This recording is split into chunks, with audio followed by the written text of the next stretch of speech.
Good morning, everyone. Hi, guys. It's time to have a little bit of a talk. Now, those of you who were in the Discord already know about this. But, yeah.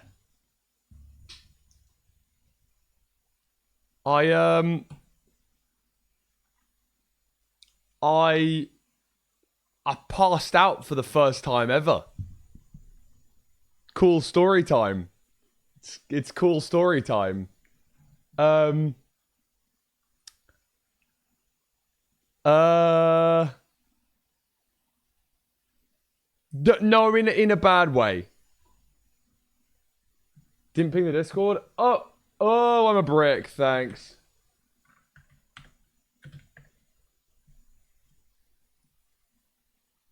Oh, and the link doesn't work.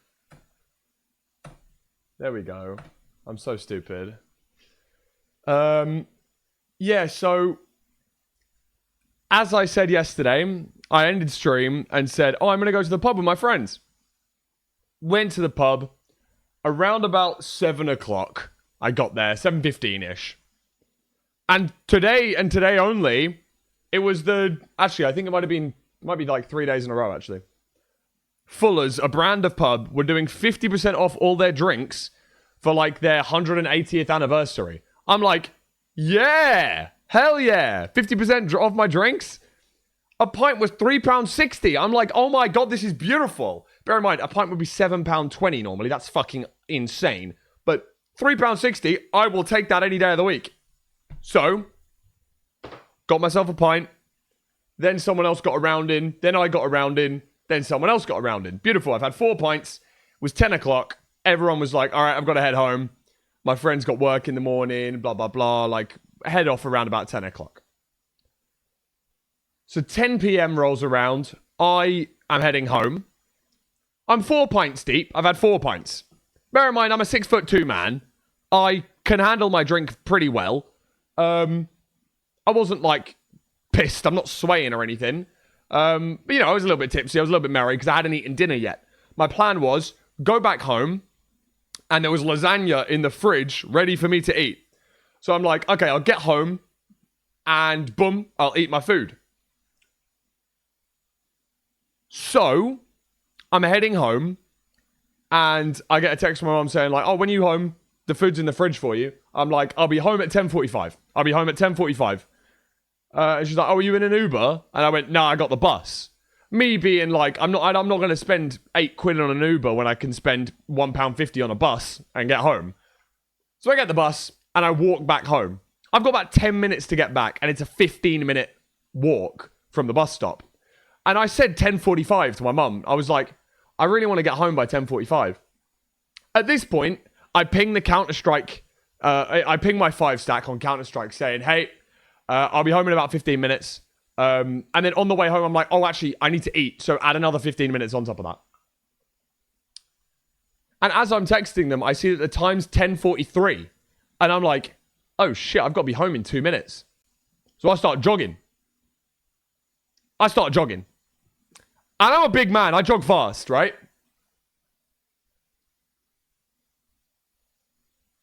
There are 2 corners I have to turn to get all the way from the bus stop home. And one of them is the corner of my road. I turn the corner of my road. I roll my ankle. And I feel a searing pain up my leg. Problem. Bear in mind, I'm 4 drinks in at this point. And you can slip at any time. But I had nice looking shoes on, not running shoes. There's no grip on these bitches. It was just like a little bit cold out, a little bit wet, and I've rolled my I've like my ankle's like this. I've rolled it, like my ankle is gone. I didn't fall over, but I rolled it and I put my weight on it. Problem, and I went painful as fuck. But I was also on my road, so I was like, okay, I'm gonna like run home and like hop, like almost like skip, like hobble, so I'm not putting any weight on it. I get in the door. My mum is literally brushing her teeth, going to bed. And she's like, oh, you okay? I'm glad you're back home. The food's in the fridge. And I'm sitting, I get in the door, unlock the door. She says this to me, and I fall back into the door, like clutching my ankle and just like breathing really heavily. Because I'm in agony. It is in searing pain. She's like, are you all right? She fucking runs down the stairs. I go, yeah, my ankle. She's like, what's happened? I take my shoe off. She looks at my ankle. One of them looks like this, and one of them looks like this. It is swollen already.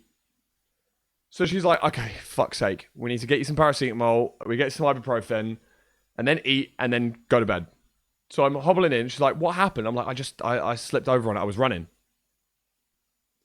As we walk to the kitchen, and I'm getting ibuprofen, I say, I can't see. At this point, I don't remember. I don't remember any of this stuff. I walk into the kitchen and say, I can't see. My vision goes blurry. Then my mom says, yo, you need to sit down. Go to the living room. And so I'm like holding on to her and she's walking me into the living room.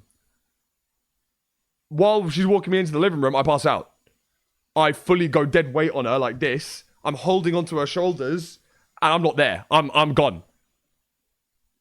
She's able to like, I'm like, my mum's 5'2". I'm 6'2". She like kind of drags me into the living room and like kind of flops me backwards onto the sofa. Not as in she rolls backwards so that I'm laying sideways like this. And as soon as I lay down, she's like, kind of like shakes me a little bit and I wake up and I'm fine. But that is my first ever experience of passing out. I passed out because of pain.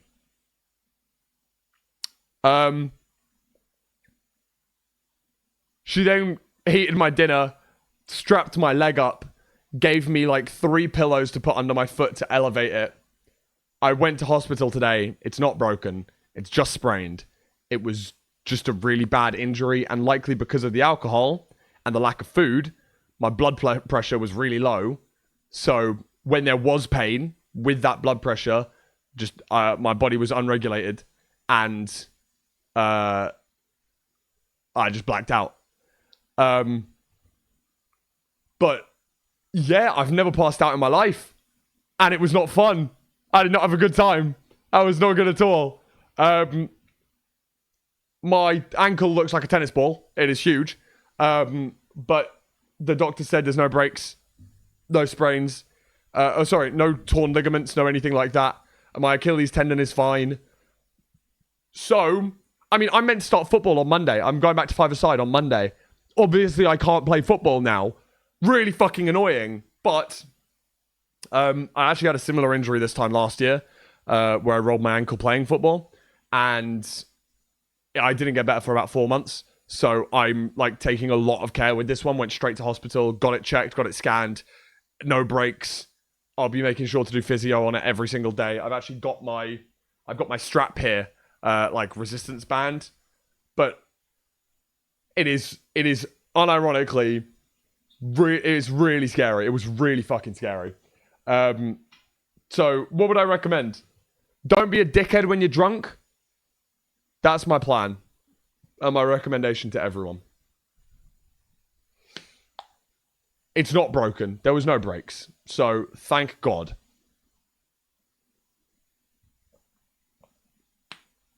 And I think I'll be getting this back on at some point, the ankle strap. Although, I've been told you're only allowed to ice and compress 15 minutes every 2 hours. So, eat before you drink. Yeah. But I quite like eating after I drink, is the problem. So maybe just get an Uber. Maybe just get an Uber next time. Because I had to pay for an Uber to the hospital this morning, and being honest, I would have rather just paid for an Uber to come back home. The lesson is Uber home from pub. That's my lesson that I've learned, okay?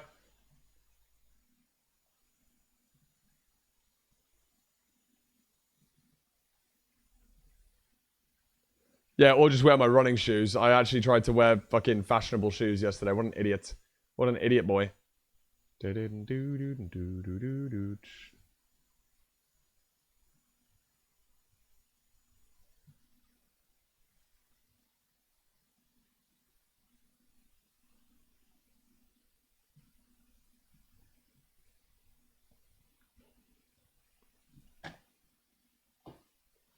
want to put this in the fridge real quick. Beautiful. I have fruit.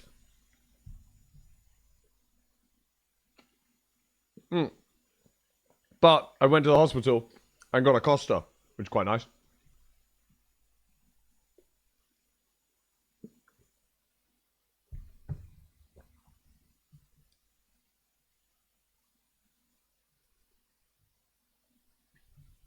Did you see that Rain had 11 or 12 beers earlier?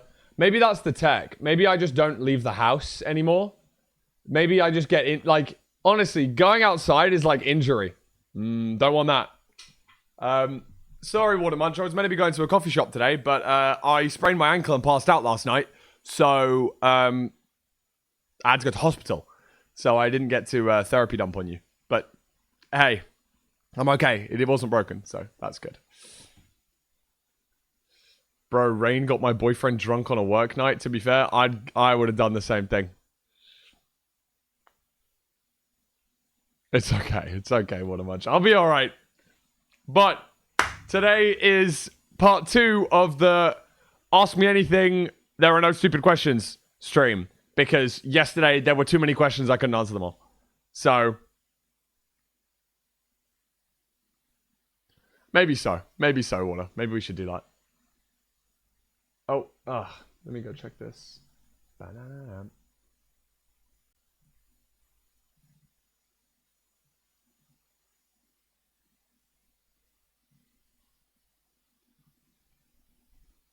What's the best alcohol to drink with friends? For me, now my friend is on a clean bulk, as I found out yesterday, which means he's not meant to drink beer.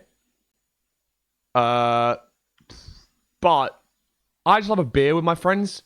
I love a beer with my friends because it's such a long drink. And as long as it's cold, I don't like ales because they can be warm. A cold beer is probably my favorite drink to have with friends because it lasts a long time.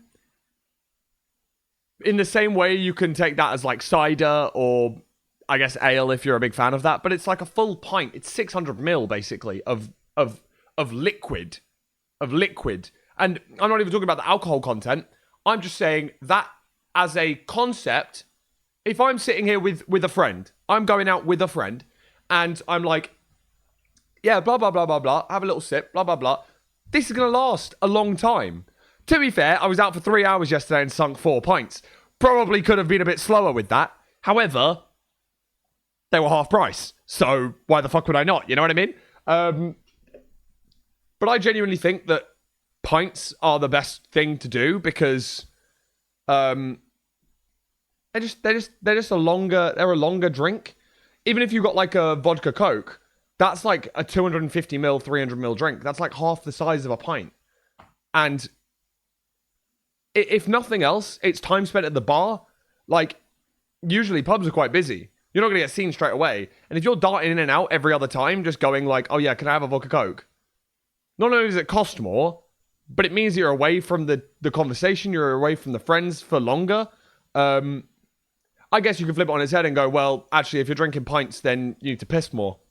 I went to the bathroom twice yesterday, so cocktails go way too quick. Exactly. Cocktails are lovely. They're a lovely drink. They're lovely and fruity.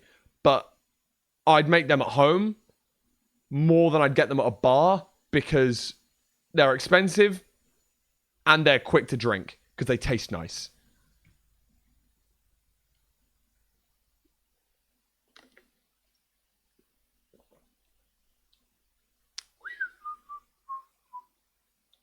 I don't think I've ever hit a 2+2. Oh, I have. Of course I've hit a 2+2. I've hit a 2+2 by like 3 times. Tray of shots. Order once and minimal piss. I have had a paddle of shots 1 time It was in Milton Keynes. It was in the Revolution Bar in Milton Keynes. And I went there with a good few friends. We went to a karaoke bar first, did karaoke for a couple of hours, then went to Revs, got a tray of shots. And the worst thing was, I was like, not even that drunk. Left, and it was a nice time. It was a really lovely time. But it absolutely ruined the night when I went to the kebab van and there was no fucking kebab left. It was a kebab van. There was no kebab. And I was like, have you got burgers? No, we ain't got burgers. We only got chips. I got so viscerally angry. I had the chips, but I was not happy. I was furious, blood. Oh my God, I was so annoyed. It was like 3:30, but I'm so mad. I was so mad.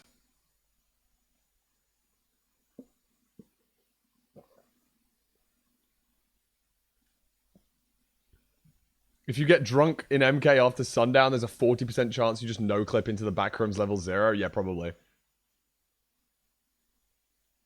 Out of food at 3? Yeah, bro, I don't even know what happened that day.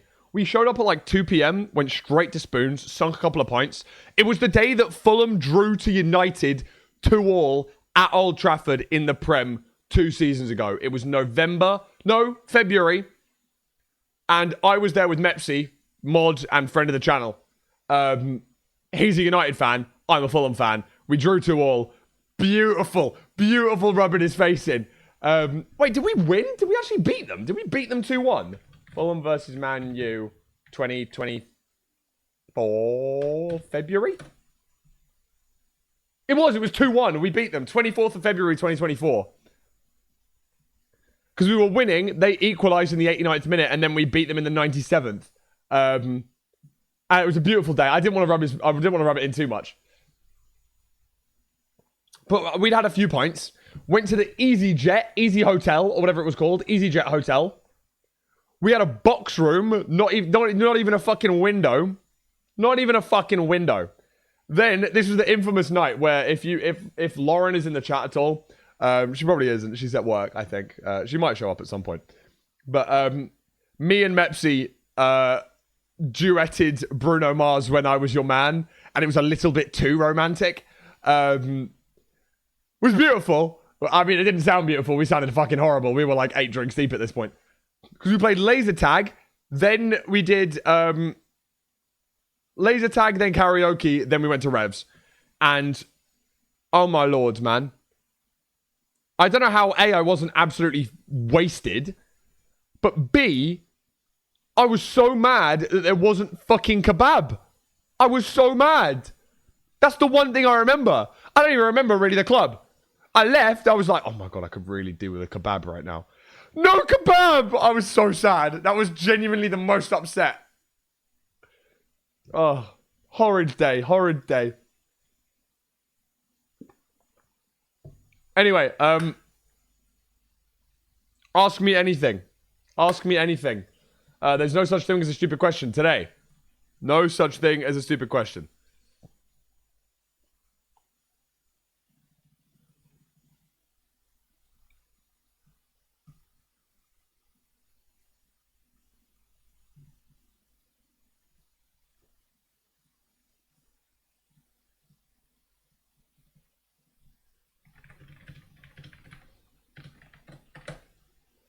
What's the best way to learn Zero outside of having someone tutor you? Okay, so the way that I learned Zero is Oshge's video. Oshge's How to Zero Cycle is very well walked through. It's a really good tutorial. If you then want to go more advanced than that, which you probably will have to, for some of like the side setups, things like that, you then go to Kuriway's Metafy guide, the Zero Cycle section. Camo 6 has a very, very clear walkthroughs and videos of all of them. But I would say primarily, at least to start Zero, Oshge's video is a really good first step. I can send a link. Oshge Zero. Here we go. This one here. This is a really, really good tutorial video on how to Zero Cycle. it explains things really well and then does a video of like every single one. And it explains that you can stand at different heights like this. You can see heights there. 88, 91, 95, 99, and the chords that you need to be standing on. Goes through the entire thing, which is really nice. With F3 open, so you can actually see, okay, I'm standing on 28, 26, and, you know, I'm going to Y95 or 99 or whatever, and then we build out this one setup, and it happens every single time. It's the same setup basically every time. Really nice. All of these, you'll realize, you'll watch the first 5, and you'll go, oh shit, that's the exact same thing every single time. The one thing is, like, the end dimension that he's using is, like, kind of fucking annoying because it doesn't feel real because every single thing has, you know, after every pearl, you see, like, random bullshit around, but also it doesn't really matter. But this is the video. I'll link it in chat as well. Definitely one of the best resources. And then beyond that, Kuriway's Metafy guide. And there's a zero cycle section in there. That's for more like the advanced stuff. You can learn probably 70% of zero cycles from that video. And then like the hardest 20 or 30% are all like different. That video goes through the basic ones that you can do 50 to 70% of ends, I'd say. And then like the last 30%, I'm talking like the 2 tallest towers to maybe the 3 tallest towers, they would require side setups rather than top setups. And they're all kind of individual.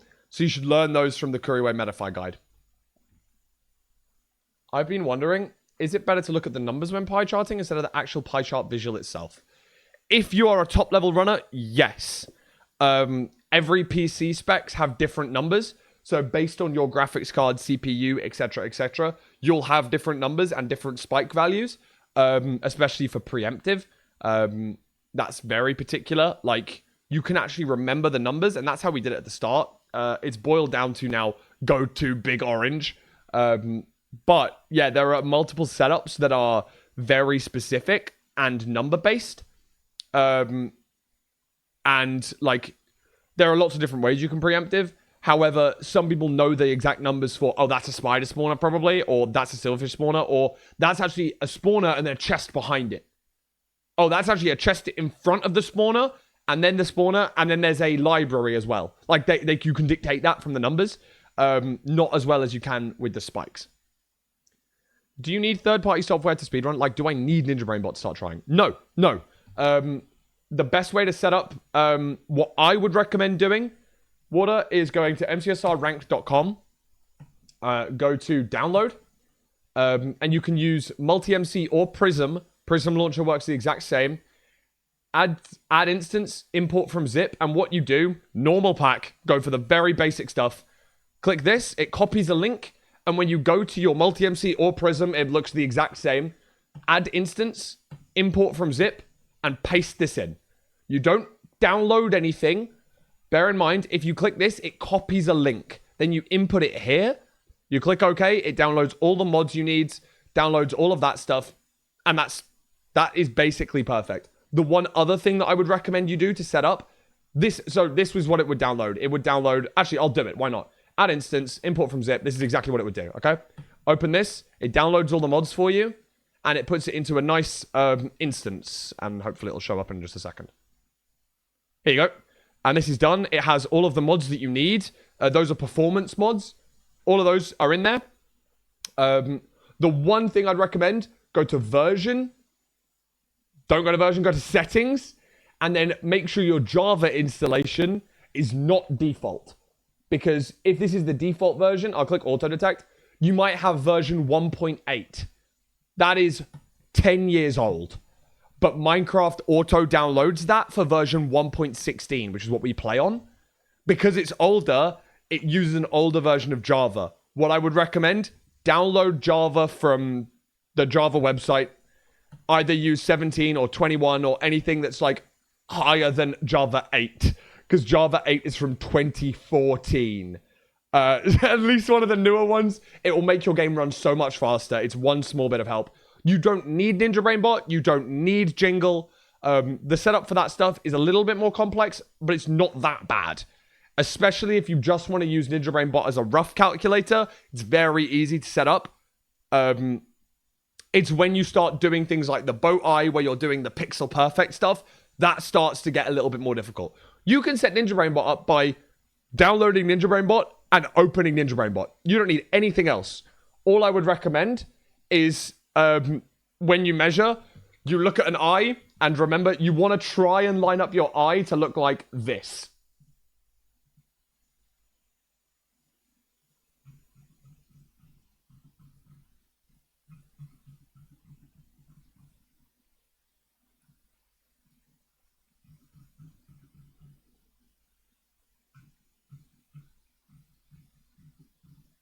Like this, hold. Like this, hold. Here. Roughly like this. It doesn't have to be pixel perfect, but understand, if you roughly measure it correctly, and then you run the fuck to the side, like maybe 32 blocks, like a good distance to the side, and try and do that again, all you're basically doing is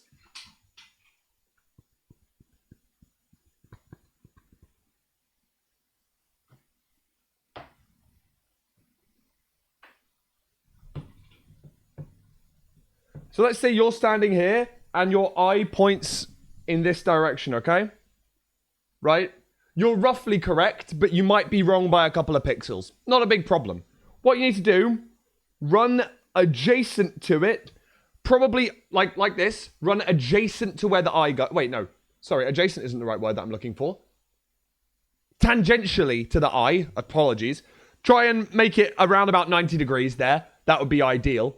I would recommend running about 32 blocks or about 8 sprint jumps to make sure that you're accurate. If you're just doing it roughly, I would recommend doing around about 8 sprint jumps just to make sure that you'll get it. And then you stand here, make sure you're standing deadly still, and then measure the eye roughly again, and hopefully the angle will change enough, and then the robot will be able to pick up exactly where those two lines intersect. And so all you've got to do is go there, look at this part of the eye. Now remember, the only reason that we're looking at this part of the eye, it's a 1, 2, 3, 4, 5, 6, 7, 8, 9, 10, 11, 12, 13 pixel texture. So we are looking in the middle pixel because it's not lined up. It's an odd number, so you have to line it up with this, with the right side of this pixel, if that makes sense. So just like this, you want to line it up as best as you can. If you're running with a big enough distance in between, it's not going to matter if you don't line it up exactly right, but try and get it as close as you can, and then it will do a good enough job. It might not get it right bang on, but if you need to throw a third eye, you can do that.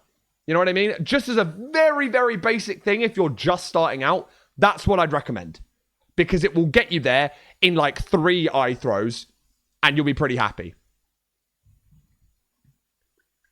Setting up boat eye is only if you really want to take it a little bit seriously, or you have a competition, a little bit like we did with the guys at for MIDOFFS. Sorry, let's okay, I went into depth with that question, but that is, I think, a very important question for anyone wanting to start. My recommendation is you can even follow this video right here on the mcsrrank.com/download. This video right here. Hey, I'm Lewis Fulham. Who's that? That's crazy. Who's this guy? What? Wow. That's so cool. Who invented this guy? That's so crazy, no? What? Oh my god. He's so cool. Imagine he told you how to download Ranked. And today, I'm going to show you how to install the MCSR Ranked launcher. No way! Sorry. Oh my freaking god. But yeah, you don't need any external programs. This just downloads MCSR Ranked and then all of the performance mods. That's it. That's it. And I would recommend doing that. It's like, it would take you 5 seconds and it will help you out so much. What a good split times for sub 15. Sub 3 Nether Enter, sub 3 Bastion, sub 3 Fortress, sub 3 Second Portal, sub 3 End. It's pretty much a perfect split. Under 3 minutes to get into the Bastion. I would recommend. Then probably a sub 10 blind. That's the main aim for sub 15. And then sub 15. Like, you can fill in the bits in between. Sorry. I know you said something about being a laptop player yesterday. Is it worth learning speedrunning on a laptop? I did. Like I say, I did it for 3 years. Until 2022, I didn't have this PC. This was actually a Christmas present for myself. I got it on December the 24th, 2022. And I set it up on stream. It was awesome. You can 1,000,000,000% speedrun on a laptop, especially with MCSR ranked. You don't need a massively beefy PC anymore. Because in the olden days, back in my day, we used to do a thing called multi-instancing. Now, this is before ranked existed. So we're always playing random seeds. And we would have a wall of 9 different Minecraft windows open. And we would reset all of them because it's faster to reset 9 different screens for a seed that looks good versus 1 screen, right? You reset 9 different screens, it's going to be faster. Now what we've done is we've actually baked that into a mod. Who's we? The amazing mod development team of MCSR. Specifically, who made the wall seed queue? I know there was a few people, but they did win MCSR award last year. Contaria? Yes, thank you. King Contaria made seed queue, which is basically the same thing, except it only requires you to open 1 Minecraft instance rather than having 9 separate ones open.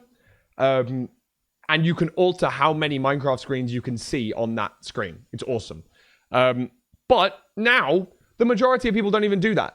The majority of people play MCSR ranked, which requires 1 Minecraft instance, you're playing 1 seed, and you don't even need to reset for it. It's perfect.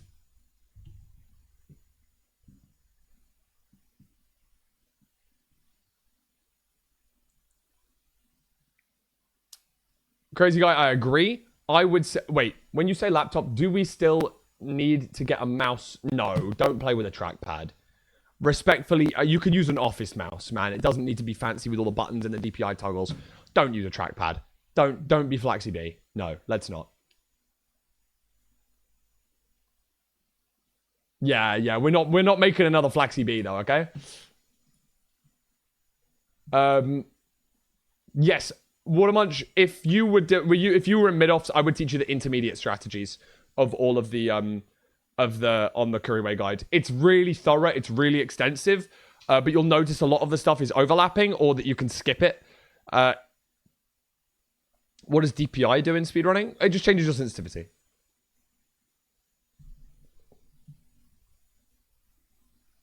So I use a DPI toggle on the side of my mouse to measure my eyes. Because when I get close enough, I need to be pixel perfect. So I hold this button down, which changes my DPI. You can see the lights on the corner here. If I hold it in, it goes down. So it's low sensitivity. And when I take this my thumb off, it goes back to the normal sensitivity.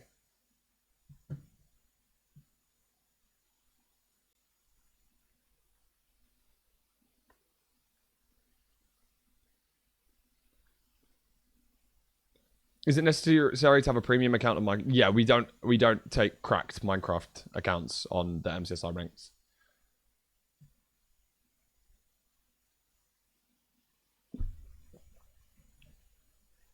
I don't think we plan to change that anytime. This is a good stream idea. I could yap all day. Bro, I love it. I love this sort of stuff. Especially after mid-offs. I know there's a lot of new people in the community. I did it after last mid-offs as well. And there's so many people asking, ranging from very simple to like very complex questions. And a lot of them are like, you know, why do you stand back for a dragon perch? And I'm like, okay, I actually have to explain quite a lot. Even though like the majority of MCSR knows that.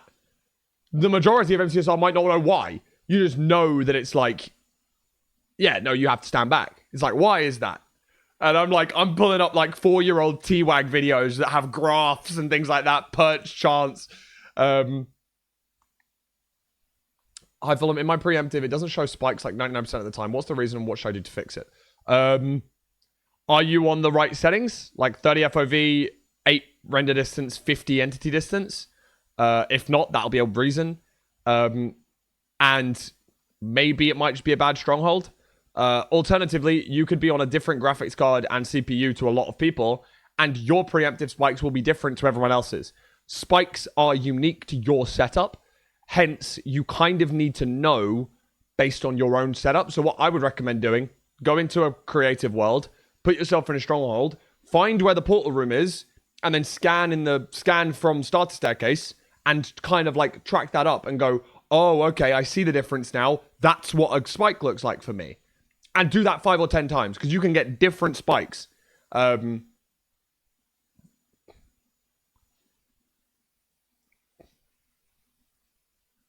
What should I see? You're the only person that's going to know that. You should just try it out like 5 or 10 times in a stronghold.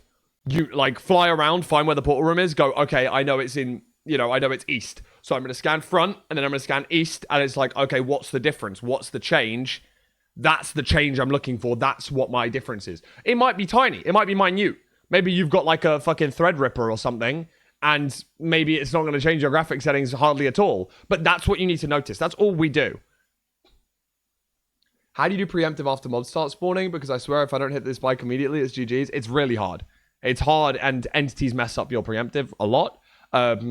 So I personally don't know the answer to that.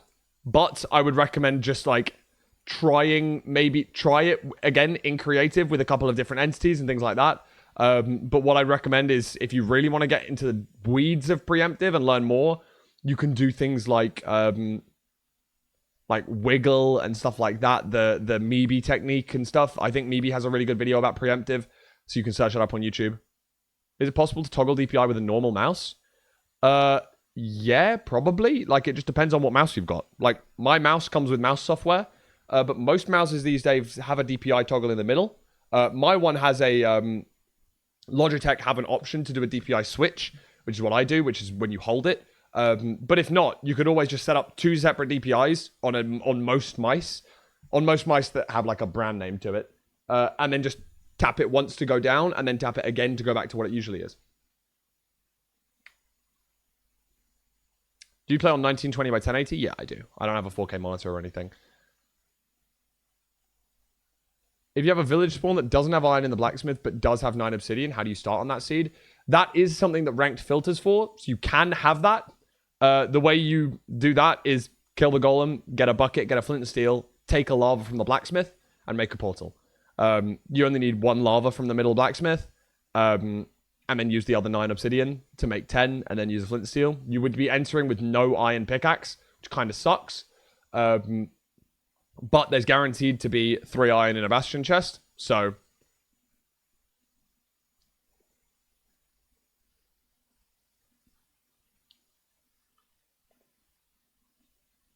Can you play with, like, the most basic mouse ever? Yeah, you can. Nothing stops you. You don't need a DPI change or anything like that. I think that you can play with any mouse, really. It doesn't really make a difference. But some people like having buttons. Like, I have buttons on mine that do F3, F5. And then I also have my DPI toggle. So I like this mouse a lot. It's very ergonomically fitting for my hand as well. Obviously, my fingers don't go underneath. They just, like, rest here. What's an ideal Y height for building a stronghold portal? In ranked, 40 and below is, like, ideal. But I believe... there's actually a graph. Let me find the graph.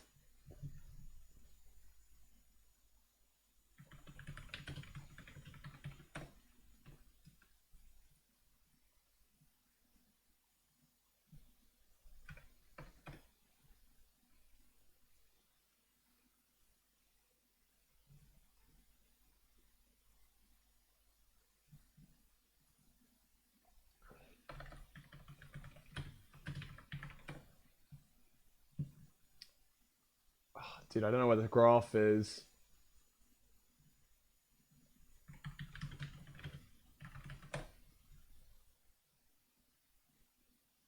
Here it is. Found it. This is your chance of I Spy by second portal Y. And there are error bars here. However, the optimum is basically 40 and just under. You don't want to be building your portals too much lower than this because you usually then start spawning under the stronghold. So I would recommend I always tell my students, dig down to 40, because then if you start digging down to 45, the benefit to loss is like very minimal. Like you're getting an extra 2% benefit, really. It's like not worth it. But the difference between, let's say, 45 and 40, that's worth doing, probably. And obviously, building at 50 is only 60% chance of hitting. Building at 40 is about a 90% chance of hitting.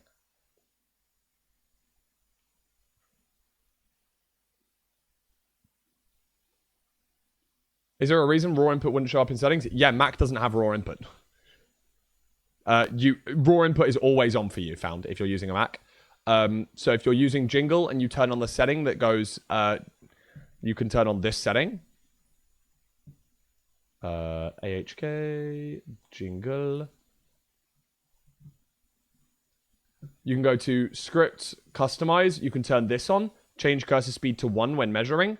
What this will do is it slows down your mouse while you're doing your measuring hotkey. Your measuring hotkey will automatically slow down your mouse. For Windows users, you have to tap raw input to make sure that it slows down. If you are a Mac user, it automatically does it. Is it even worth trying to speed on a Mac? Yeah, I mean, Mac's a computer, man. It doesn't really make a difference these days. It's harder back in the day, but it's okay now. Is there a real difference between right side anchor, left side anchor when setting up for 0, or is it mostly personal preference?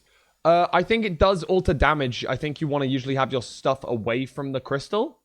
Or also, maybe if you're building at a certain height and certain towers, certain heights, one crystal can... like, let's say crystal's here, and you build your anchor setup like this. When you do this anchor, it's not going to explode the crystal. But if you flip those around and you did it on this side, like this anchor will probably break the crystal. So it's important... I probably could have drawn that. It would have probably been easier for me to draw.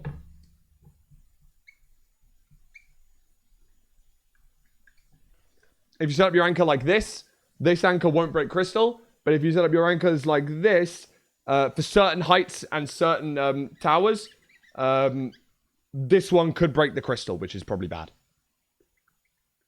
So my recommendation is just always build it away from the crystal, and you'll be okay.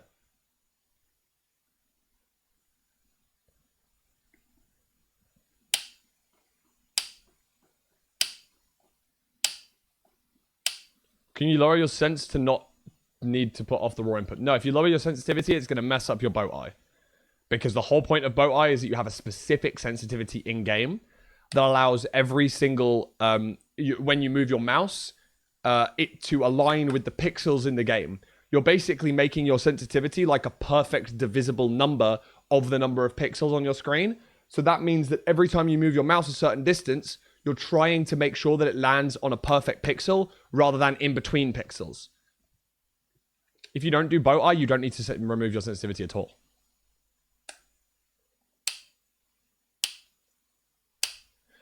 Hi Fulham, you've discussed the sexiest bastion, but what is the most woke bastion? The most woke bastion is like... the most woke bastion. Like Triple the Gap. Definitely. It's too progressive. Can't be doing that, all that bollocks.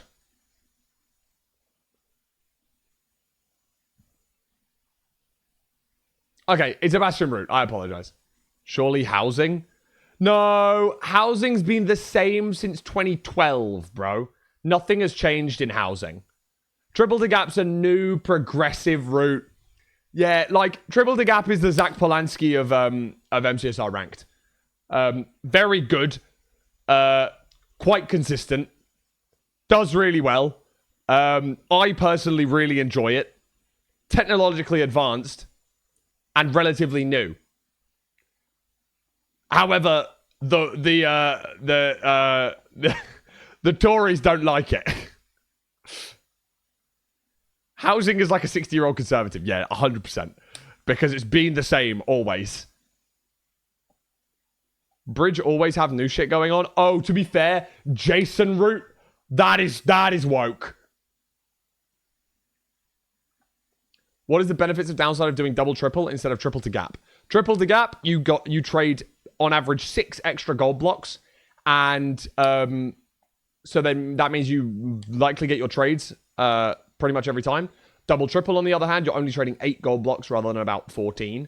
So you are less likely to get all the trades you need. Maybe you're low on obsidian, maybe you're low on string, maybe you're low on pearls. However, double triple, much faster. You stay at the top of the bastion, you're easier to leave.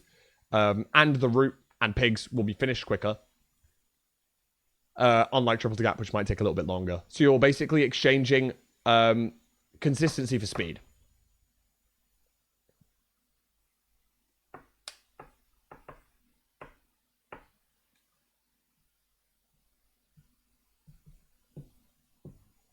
How did you decide who's playing in LFI?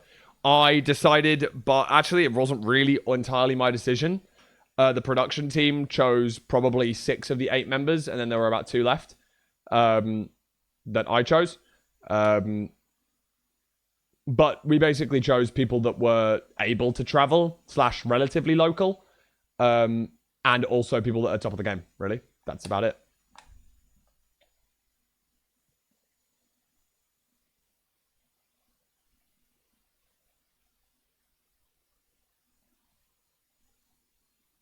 Why does all my stuff fly around when I hunger reset? You don't want to pearl straight down. You want to have a small angle. So when you're looking straight down, you want to literally move like a pixel up so that you're pearling slightly forward. That will help. Also, you want to be making sure you use full blocks around your setup to hunger reset. Don't use soul sand, because soul sand can sometimes mess you up.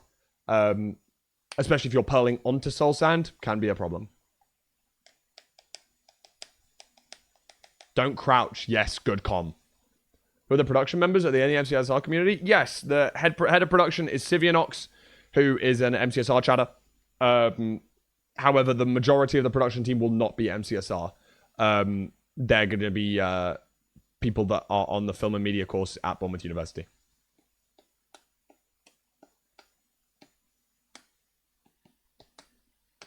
But commentators are all MCSR people, myself included.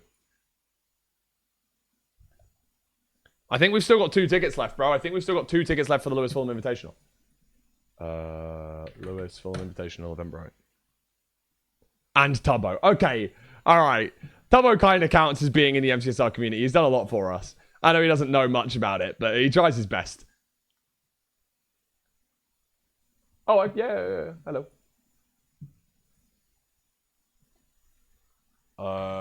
Yeah, probably.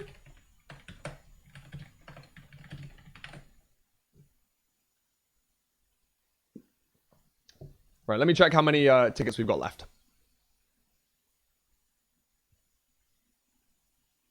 How many tickets do we have left? 2 tickets remaining. 2 tickets left for the Lewis Fulham Invitational. Look at all of those grey seats that are going to be full of people clapping their clappers together like this, bro. Oh my God, it's going to be beautiful.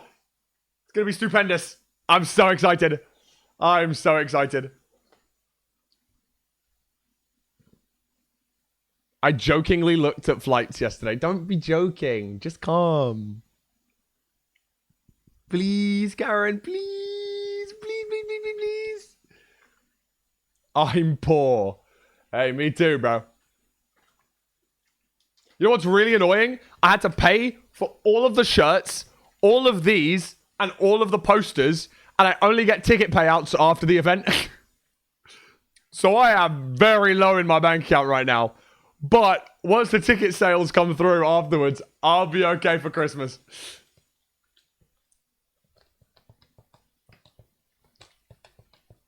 It's okay, though. It's okay. It's okay. I'm going to go from being a brokey to being a wokey. And I love being woke, bro. Hax said he hates interviews. Bro, how does Hax hate interviews? He loves yapping. He loves yapping, bro. I'll be interviewing everyone there. Yeah, don't worry. And also, Rhubarb. I think Rhubarb might be in chat, but if not, then they usually are in chat. They're going to be interviewing for Sphere News. They've got a press pass, so they're going to be taking some interviews with players and stuff like that.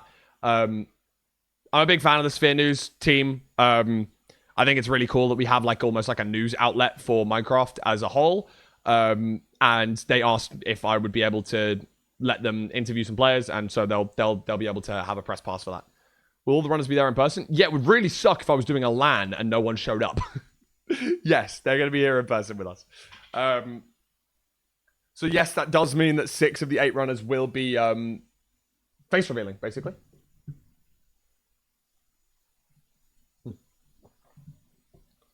Is there a thing as bad ping in MCSR ranked? Yes.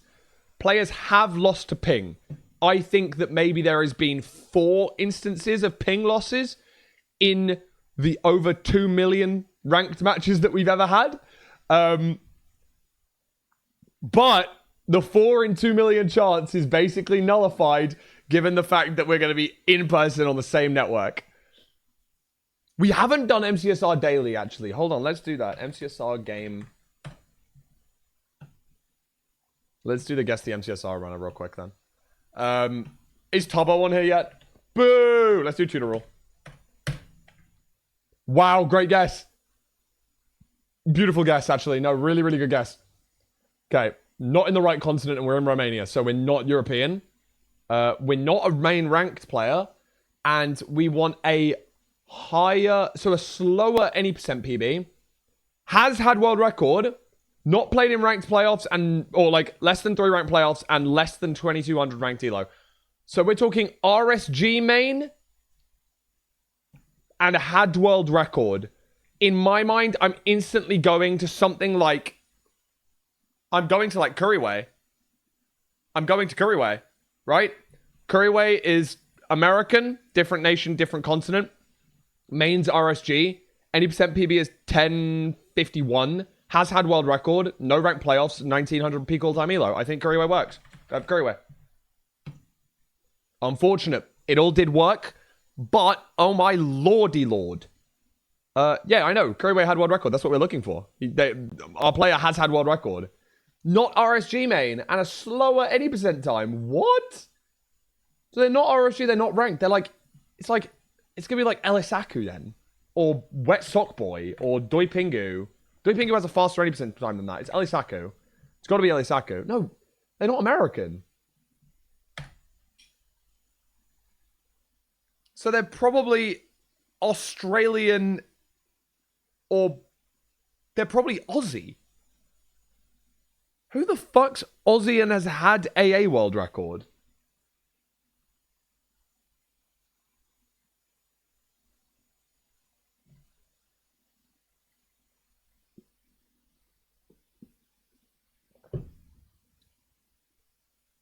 Of course. I mean, okay, maybe we're talking like Taro Kitchen? No, okay. I didn't know how deep cut we were going here. Has Molly G had a world record? He has a faster PB than this. He has a faster PB than 11. It's got to be a slow runner. It's like a retro runner.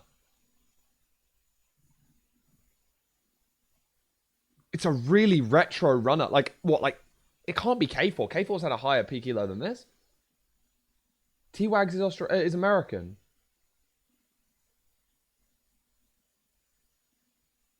Two-letter name? Two-letter name was American, right?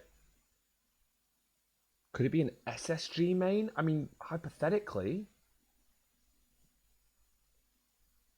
The guy who got 14 something at the start of... Like, ugh.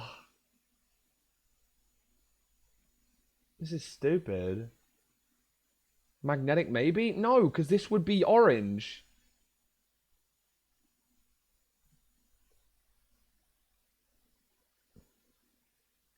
Yeah, it can't be Ontricus or Magnetic maybe, because Romania would be orange, because it's the same continent.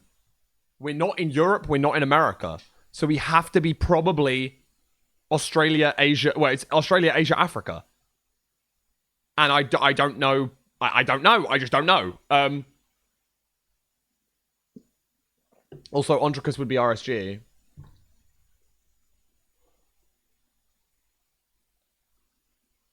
I wonder if, like... would Russia count as Asia? Like, does this website count Russia as Asia? What's the SSG player? Yeah, I tried Tower Kitchen, but Tower Kitchen's not there. South America? I didn't even say South America out loud. Of course, it can be the... Of course, it can be like... but I'm trying to think of, like, people from around... It's like one of the Brazilians. Like Sanjinu. But main category ranked and high peak elo. Like, I can't think of any other players from those areas. Rayo? Saggy Enderman? Well, Saggy Enderman got a sub 10. Right? Saggy Enderman got a... It was a sub 10. It was definitely a sub 10 world record.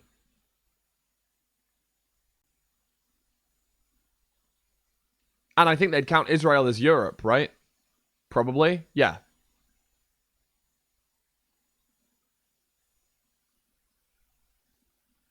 Oh, it is Asia? Okay. Apologies. I'm not great with geography. That's why we need to do GeoGuess and MIDOFFS, bro. Sorry.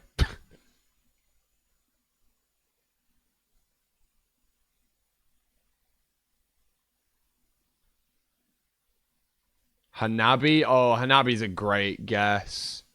Hanabi's American, though. Right?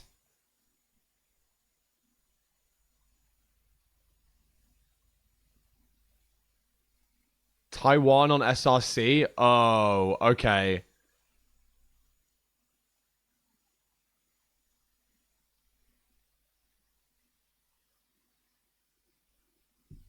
I guess it's probably Hanabi then, right? Is Nice Twice and Max American? No, they're both European, though, so they would have been orange for this. So I guess it has to be Hanabi, right? Yeah. I think...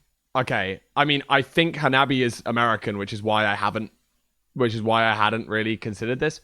Also, there's no chance his peak elo's 1225.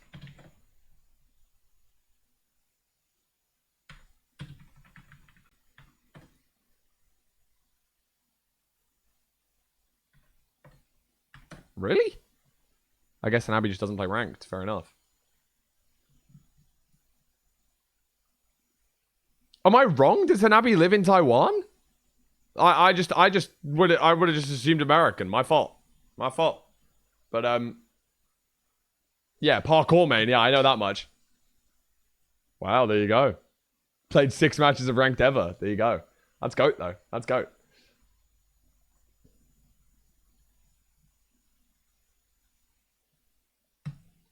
Okay, no stupid questions. Ask me anything. No stupid questions allowed. I mean, no stupid questions exist.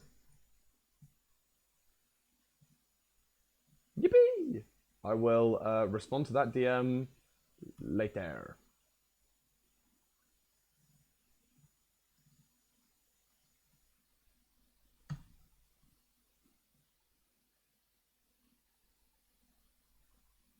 Sorry. Give me 1 second, chat. I need to focus on this.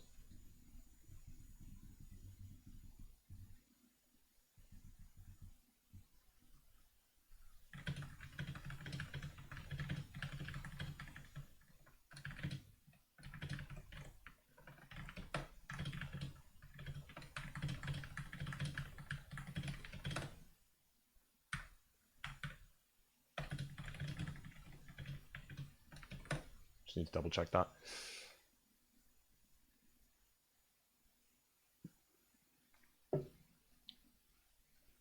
Any reason most runners play in a foreign language? Yes, that is because by using foreign languages, you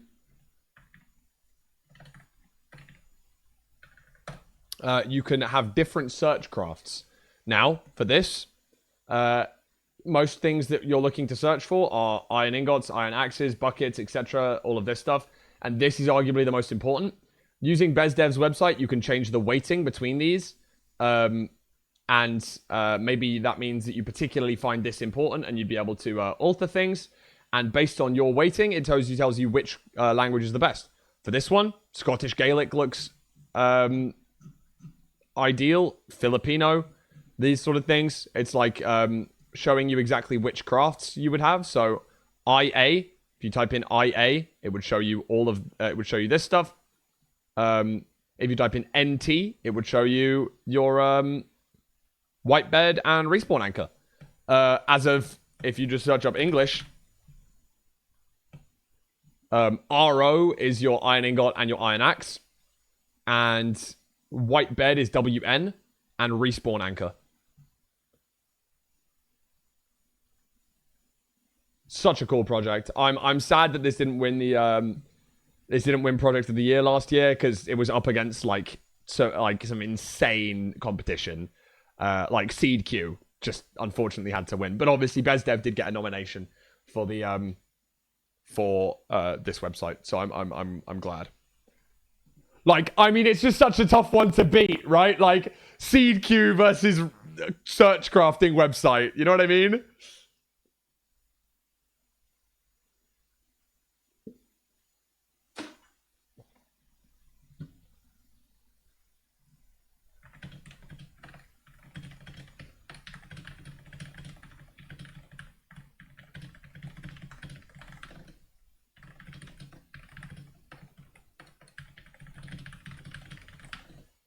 Come on. Yes. Seed Q versus dealing with Specna Wall. Oh, my friend. Oh, my friend. You don't know what I'm about. No, did I delete it?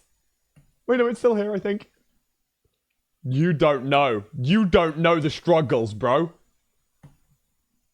Rawall version 1.2.0.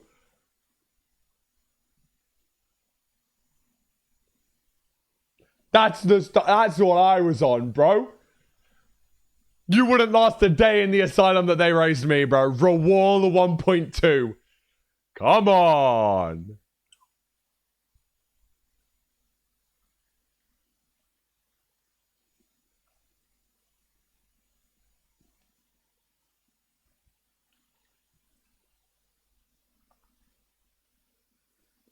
Is there a right side between east and west to stand for one cycles? Neither. You should be standing on the north or south side. But no, there is no preference between north and south. Technically, there is an ever so slight preference, and that's based on your end fight as of when it happens. So if I show you here, this is where you would spawn in over here on the Obsidian platform. Based on the height of these towers, you should basically pick every time. If these side have shorter towers than these side, on average, you should go opposite the shorter towers. So if these two, let's say, are both the cage towers, you should go stand opposite them, because that means the dragon is going to be lower, meaning it's going to perch lower, so there are less rotations that you have to wait before detonating your first bed. Very minute differences, we're talking seconds. So if you're not comfortable with doing that yet, and you're maybe not comfortable noticing the perch, don't worry about it. Just stand on one side and stand whichever side is preferable to you. But I'm talking that's a secondary difference.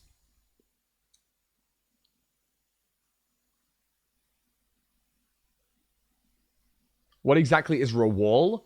Joe Raval, who is coming to the Lewis Fulham Invitational, made a wall program, which is the multi-instance where you have like 9 different Minecraft instances open.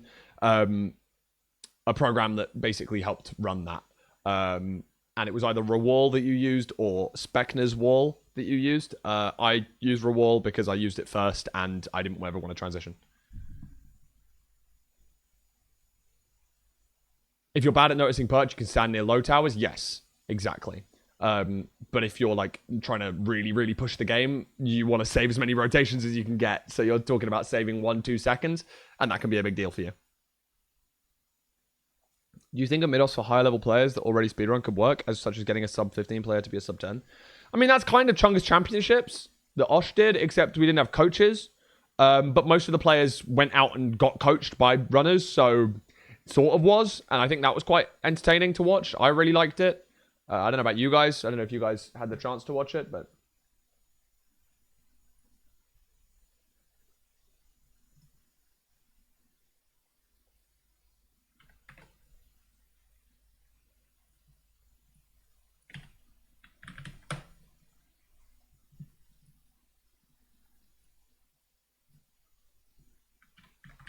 Sivian, would you like to be?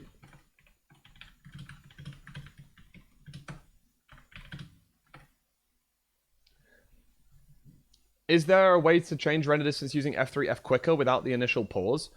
Yes, you can do something with the regedit of Windows. You can change the number of times per second a key is pressed when you hold it down. You can either do that with keyboard software or I think directly in like the Windows settings. Fair warning, this has fucked up a couple of people's PCs. I don't do it. I wouldn't recommend it. but some people do. And if you're on Linux, it's way easier. If you're on Windows, it's a bit harder. Fair warning. That can fuck things up.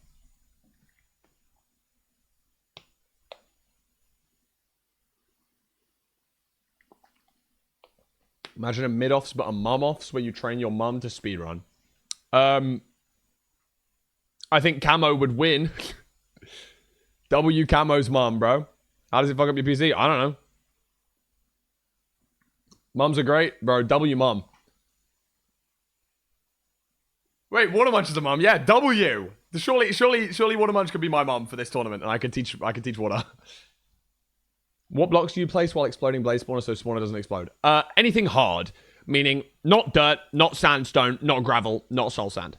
So nether bricks, black stone, cobblestone, wood planks are fine. Usually you're going to be using nether bricks, probably. But wood planks are also an option. Those are like the main two that I would recommend. If you've got any bastion blocks, like you've got blackstone or blackstone bricks or things like that, they work as well. I can explain it, Washua. I'm going to wait for a little bit, though. It's quite a big explanation topic.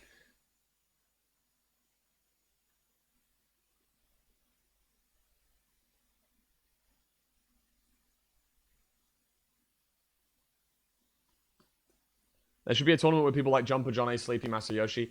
They can probably all get into Chungus Championships too, if Oshi was to ever do that again. So, Crack Blackstone is the same strength, yes.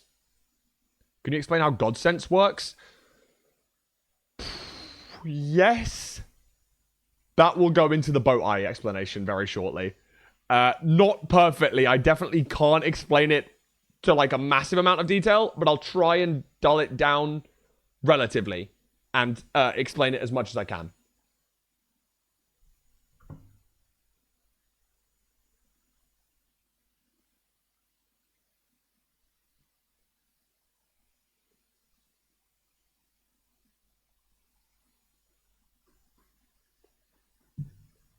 You're at a burger place. What's your toppings? Okay, assuming that by burger place, you're talking about specifically Five Guys, because I've never been able to choose my toppings at any other burger place. So I'm picturing myself at Five Guys.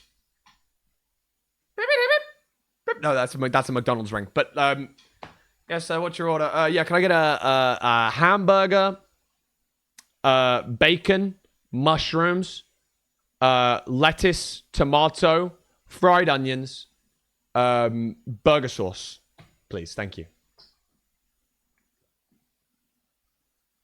Yeah, that'll come to £57.82 because fucking Five Guys is a grillion pounds. No cheese? I'm impartial. I'll take or leave cheese. I can do cheese. I like cheese. But usually when you look at the price, hamburger, £8.50, cheeseburger, £9. I'm like, am I going to pay 50p for a slab of cheese? Nah, fuck it. I can leave it. Because you can add mushrooms, and grilled mushrooms are better than cheese. When I get to Shake Shack, I get one of those, like, the Shack stack, bro. Give me a burger, and they give me a mushroom burger. Boom! Oh my god, my health kick makes me feel like I'm healthy, bro. Because I love a mushroom. W mushrooms, bro.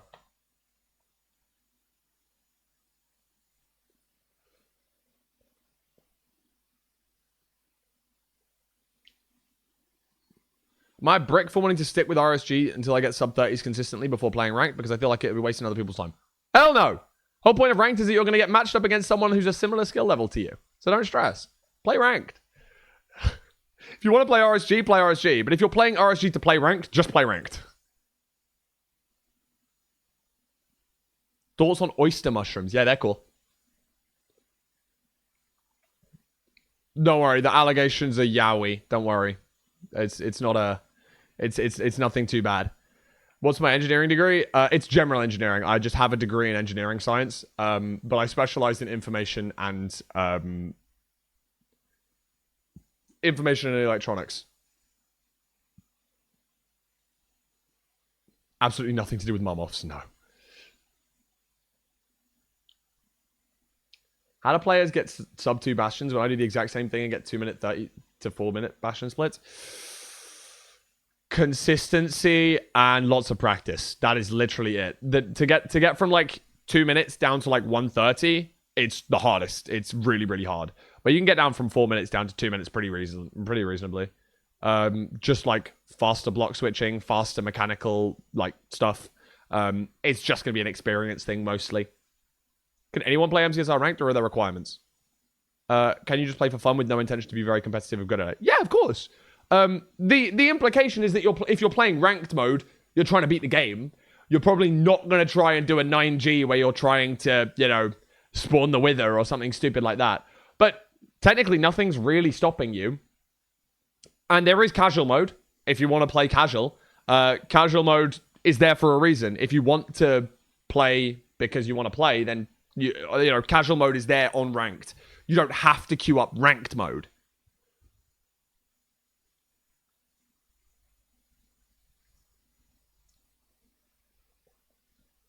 Do you have any advice for Stronghold, Nav? Yeah, like the main advice that I would give before preemptive is Forson's Law and Fyro's Law. Forson's Law is the fact that the distance to the portal room trends a little bit like this.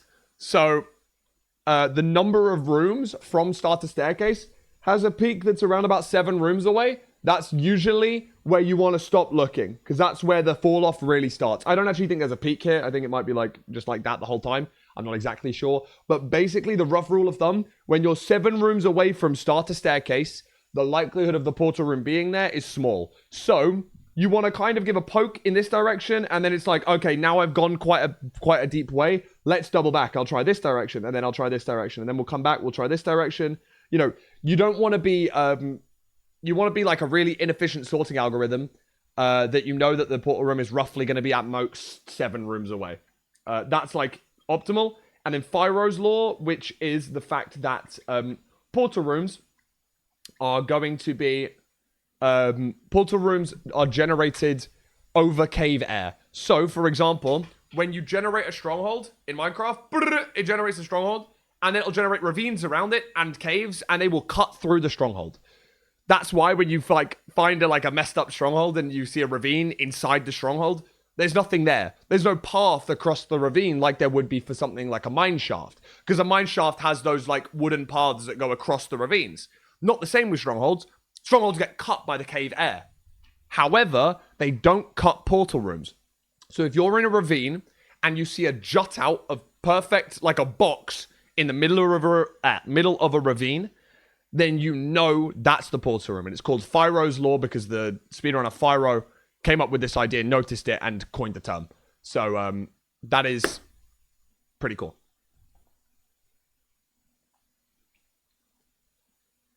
What's the rule of height of the stronghold in the ocean? There isn't really one. The game usually tries to spawn starter staircase on land, but if there's no spot for it around 12 chunks, it will spawn it wherever it can. It can. I don't know the exact laws with how strongholds generate, but it's also not too complex. You can see it in action in a super flat world. Yes, you can. That's really smart. So none of the corridors are there in the super flat world because it's overwritten by air. The only things that are there are the doorways and the arches and things like that. They don't get overwritten, but all of the corridors do. So you'll see floating archways. You'll see the library, but the library doesn't actually have walls and things like that. You'll notice. And then you'll see the portal room, which is a box, and you'll see the box. Is rebinding 2 keys to left click allowed? No, you're not allowed to rebind 2 keys to the same action. So you can't have 2 space bars, or you can't have 2 F keys, or whatever. How can people tell if magma ravine is fake just off a look? You can't always, but usually if the magma is quite patchy, sorry, by that I mean the obsidian. So let's say you're looking down at a magma ravine and it's got a patch of obsidian with magma and then stone around it. It's probably not deep. So you probably don't have any lava underneath it. Whereas if the obsidian is actually spreading across the whole ravine, then you're probably okay. Think about lava pools on the surface, right? When you go to the middle of the lava pool can be deeper. Whereas if you're at the edge of the lava pool, it's usually only 1 lava block deep. If that lava pool gets shrunk down to something really small, as it would be in a magma ravine, then there's probably not anything underneath it. Whereas when you're thinking about how big the lava pool gets, the bigger the lava pool, the deeper the middle gets. So when you're in the middle of the ravine that is spreading the whole way, there's probably lava underneath that bit. that make sense? Oh, fuck, I'm a cheater. I've had N and F3 itself for F3. Lots of people have done things like that. Don't freak too much. You're not going to get, like, banned off the leaderboards or anything. Just use an auto hotkey script to disable one of the F3s. That's the plan, really. How long does it take for a run to be verified on average? Between, like, 1 and 4 weeks. Bye, Watermunch! Enjoy Doctor Who. I'm leaving to Five Guys. Oof. Jealous. Is there a specific height you should build your portal for Stronghold? Yes. I just closed this tab. Here you go. Chance of I fly by second portal Y height. Do not build it high up. The peak is at 35, but I would recommend all my students to go to Y40 because here you have about a 90% chance of hitting the Stronghold, and digging down an extra 5 blocks only increases your chance by a small amount.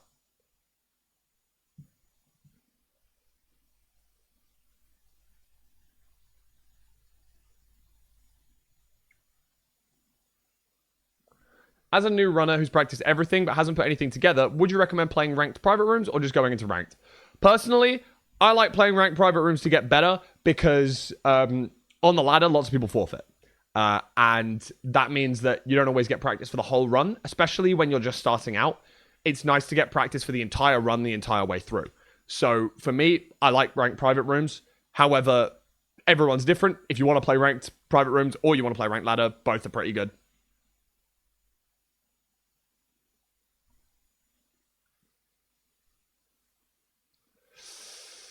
Okay, so I'm going to try the boat eye explanation. Okay. Now, boat eye. It's pretty complex, but when you get into a boat and out of a boat, the boat slightly wiggles and orients itself with a certain direction. So when you get in that boat, you are also oriented with the exact same direction as the boat. The list of boat orientations are written in a big long document that are put inside your Ninja Brain bot. So when you F3C, as long as your angle lines up with one of those big long list of orientations, that means that you'll get a green boat. From there on, because you've set your sensitivity to be correct, what we've done is minimize the amount of pixel skipping in Minecraft. So, your screen is split up into 180 pixels wide, 1920 pixels wide and 1080 pixels tall. So those 1920 pixels, as you move your mouse, because of the sensitivity in Minecraft, we've set that sensitivity to be a specific number such that when you move your mouse, you are aligned as accurately as you can be with a pixel in Minecraft. So that you're not in between 2 pixels, which is what can happen when you set your sensitivity randomly. And when you're lined up with a pixel, that means that we can orient the angle to be more accurate that you're measuring the eye from. So because we're lining ourselves up with the pixel of the eye, that means that we can be even more accurate of that exact angle because we know that we won't have had any pixel skipping while measuring the eye. And the more accurate we get with the eye angle, the more accurately we can determine this. So for example, this is what the example that I gave earlier. If we can get an angle down to this, then Ninja Brain Bot then goes and checks each of these chunk values and sees which one does the line that you've measured here cross over the very middle of a chunk, because that is where the eye will point to. The eye points to 8, 8 in the chunk every single time. And based on Ninja Brain Bot's calculations, whichever of these chunks it actually goes over the very middle of the chunk in, that's the one that it will give you the accuracy for. So it's very important that we pixel perfect measure the eye because it will give us the most accurate representation. Does that make sense? Hope that makes sense. Is it 8.8 or chunk origin? I thought it was a chunk origin. No, it's 8.8 in 1.16. It changed in newer versions, 1.19 onwards. It then points to 0.0. That is why when you open Ninja BrainBot, there is a toggle for everything before 116. Everything before 119 and then 119 onwards. Why are some of the options it gives a higher percentage than others then? Because there is an inbuilt inaccuracy with your eye throw. Based on your standard deviation settings in your Ninja BrainBot, technically, Ninja BrainBot doesn't draw a line, it draws an effective heat map. So rather than building drawing a line like this, what it actually does is it draws a line like, probably more like this, right? It builds like a heat map. It's like, oh, this is what he says he measured, but will also give a little bit of inaccuracy. So it'll look a little bit like a hot dog, whereby, okay, we think it's the red line, but we're also going to accept a little bit of inaccuracy, which is in the surroundings. So what it actually does is it builds these little bell curves around your eye throw. Like, oh, come on. There we go. These little bell curves like this, basically. And sometimes it'll be like, oh, well, let me try and delete this line that goes through the eyeball. Oh, I can't. Okay, whatever. Let's say your line's actually like this. It's like, oh, that's really close. And especially if we use our bell curve, it actually has around a 17% accuracy of being here. And then maybe another one will be, just on the right. Hey, can we, sure. Maybe another one will be just on the right, like this. And it's like, oh, okay, well, let's have a look at the bell curve. Oh, well, this is probably more like a 48% accuracy, etc. And based on your standard deviation in your Ninja BrainBot settings, the tighter the bell curve gets, like this, right?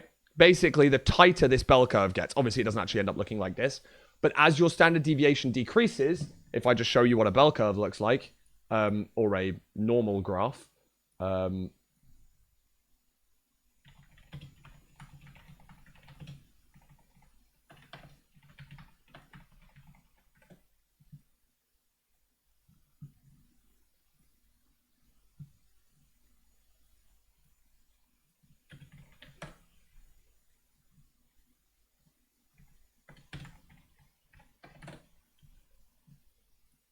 here's the normal distribution curve on Desmos, right? And what we're doing is we're changing the standard deviation, meaning as our standard deviation increases, notice that the bell curve gets wider.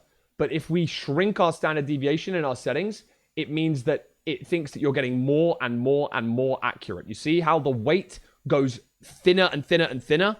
That is basically what we're doing by reducing our standard deviation in our Ninja BrainBot settings. So if I go to Ninja BrainBot, I actually have my standard deviation settings. Oh, this is an old version, sorry.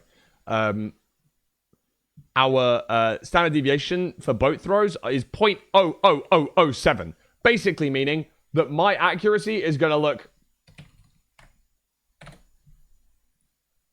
Oh, there you go. You can see how sharp, basically, that is. You know, we're talking... This is the bell curve, right? It is so sharp. And if I'm wrong, it's very confused. However, let's say you're just starting out and you're doing 2 eye throws, and maybe you're just going to have, you know, a standard deviation of something like 0.01. Actually, the standard deviation is actually quite wide. Is it better to have a lower standard deviation? Only if you're accurate. That's the whole point. If your standard deviation is low, but you're not accurately measuring the eyes, then the calculator is going to go, oh, it's going to be this one. But if you're 1 pixel wrong, then actually, because your standard deviation looks like this around the middle, then it's going to be so confident, and it's going to be confidently wrong because you're measuring wrong. Standard deviation is only good to be small if you are accurately measuring.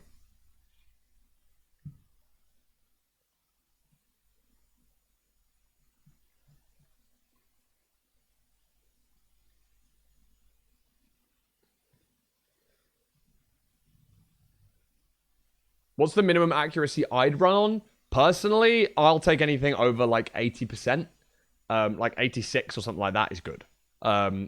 However, in reality, it's all based on what my opponent's doing.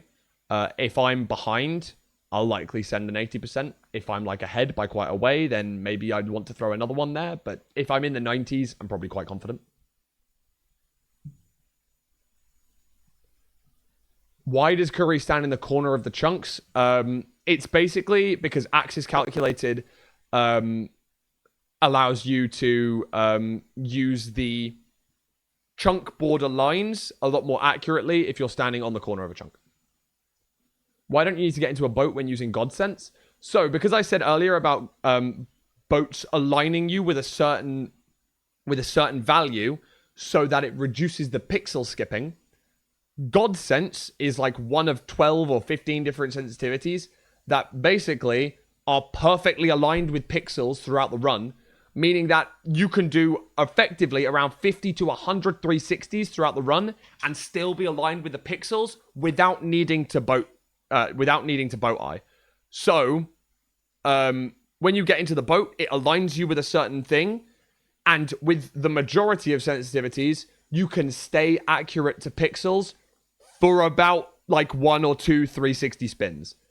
With God Sense, and then after 2 or 3 360 spins, you're going to be misaligned with the pixels.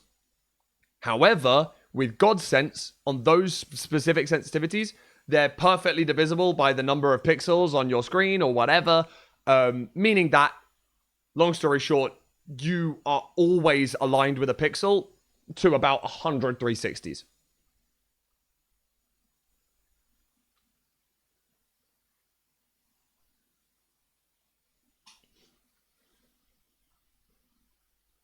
Sometimes it jumps between 5 and 6 pixels away. Yeah, that's called eye wiggle. There's no real solution to that. What I like to do is input both. Obviously, as the eye is hovering up and down, it is it can shift its like pixels left and right a little bit. Problem, annoying. What I like to do is toggle up and down between, let's say, 5 and 6. I like to toggle between them.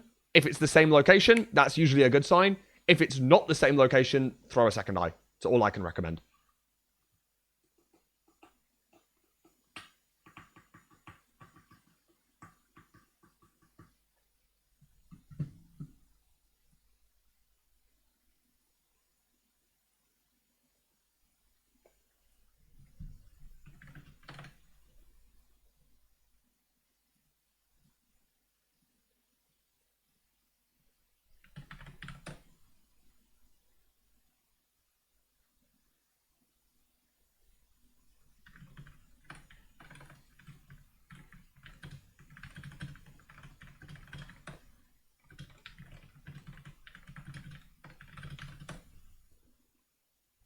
I have the same sense as Fulham in Ninja Brain Bot. Is that common? You have the same sense as me in the pre 1.13, most likely, not in the 1.16 onwards, because this is default. When you go here, you go to optional features, you go to high precision. Oh wait, this one? Really? That's crazy. That is not that common. I thought you meant. Where is it? Where's the? This is also an old version. So I don't use this. Let me find the one that I actually use. Is there a Bella? Oh.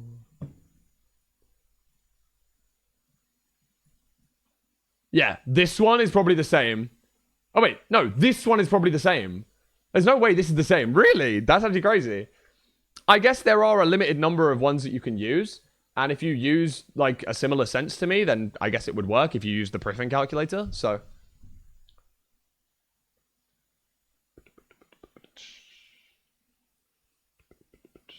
Were there any specific matchups? Yeah, 5-up Cub fan, round 1. And then the last 3 matches, I would say, were great to watch.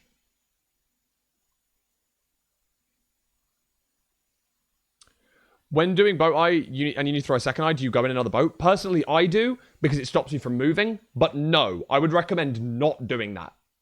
But you have to stand dead still for 2 seconds, otherwise you're going to have desync. Desync is where your Minecraft character looks like it stopped, but server-side velocity means that it's still moving. And if you're still moving at all while throwing an eye, it will measure wrong. So what you need to do is stand still for 2 seconds is my recommendation. And the way that I recommend my students to do that is by jumping up 2 blocks. Because that guarantees that you're not moving. And if you're changing your height in the Y direction, that's fine. If you're changing your direction this way or this way, that's not fine. I don't know universal slide setup, so I can't show it. I'm sorry.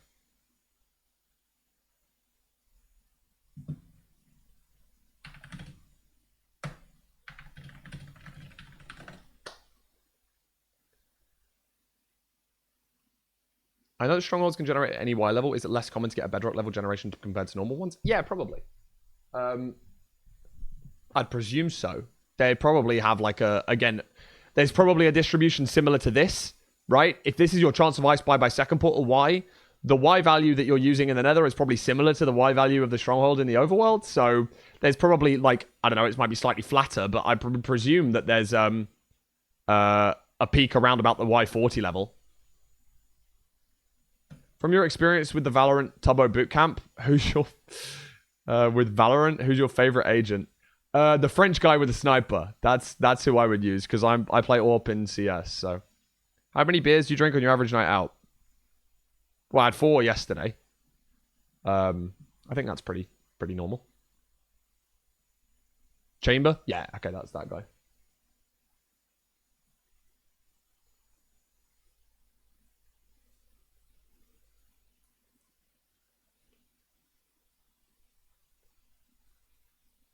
Hi, Cav.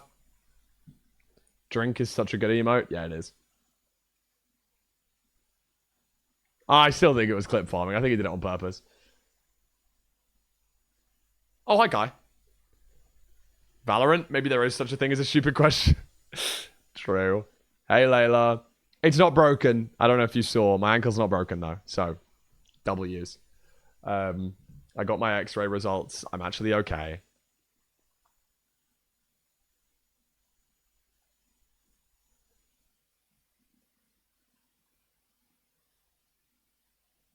That is so funny.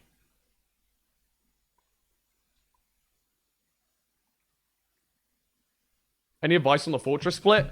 Don't watch CPK. Yeah, get straight to the spawner, insta blaze bed. People waste spawn cycles by not blaze bedding instantly. And I would say you need to really try and blaze bed insta, build out insta, blind. Like, you just watch a top runner and watch how they play fortresses. And they're really good. What sort of learning curve is there for MCSR? At the start, you feel like you're learning so much, it can be confusing, but also it's so rewarding because you will cut your time from an hour to like 20 minutes in a week, easily. But then, things get really difficult. Getting from that, like, I don't know, that 15-minute time down to like a 10-minute time can take months.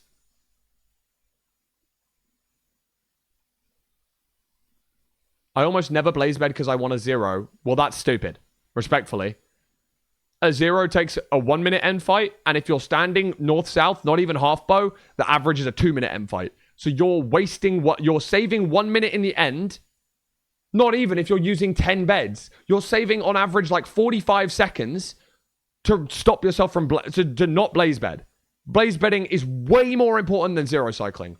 Always blaze bed. Always. But like 0 is fun. Yeah, but it's wrong if you care about elo or winning. If you don't, do whatever the hell you want to do. You know what I mean?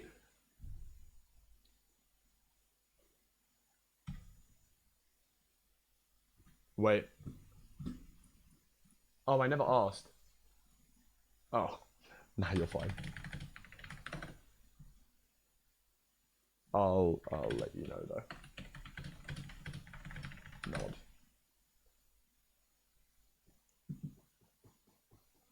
Low explosive, would you just mine spawner? The only time where I would mine the spawner, this is something that K4 said a long time ago and it still rings true to me today. The only time I would ever mine spawner, for me, is specifically when I have exactly 4 explosives. If I have 3 explosives, I should blaze bed. Because I don't have enough to 1 cycle anyway. If I have 5 explosives, I should blaze bed. Because I have enough explosives to 1 cycle.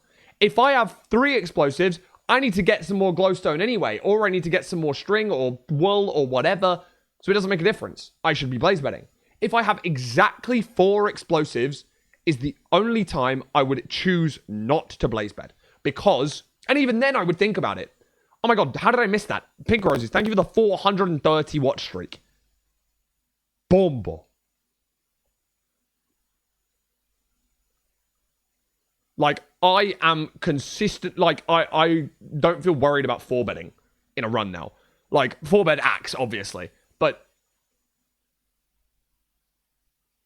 I would always be blaze betting whenever I can. The only times I wouldn't be is exclusively when I have exactly 4 beds or 4 explosives total.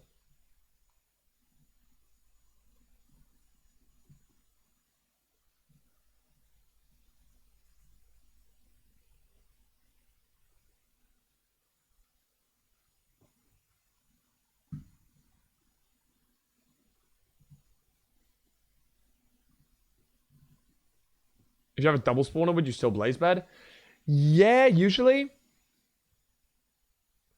I get that, TJ, right? Like, there are situations where I wouldn't, like specifically double spawner and I have 6 or something like that, and I already have gone like 4 for 4 on rods, so I only need 2 more. Like, there are obviously exceptions to that rule. It's not a hard and fast rule, but for the majority of times, unless I have exclusively 4 blaze beds, sorry, I have exclusively 4 explosives, every other time I'll pretty much blaze bed.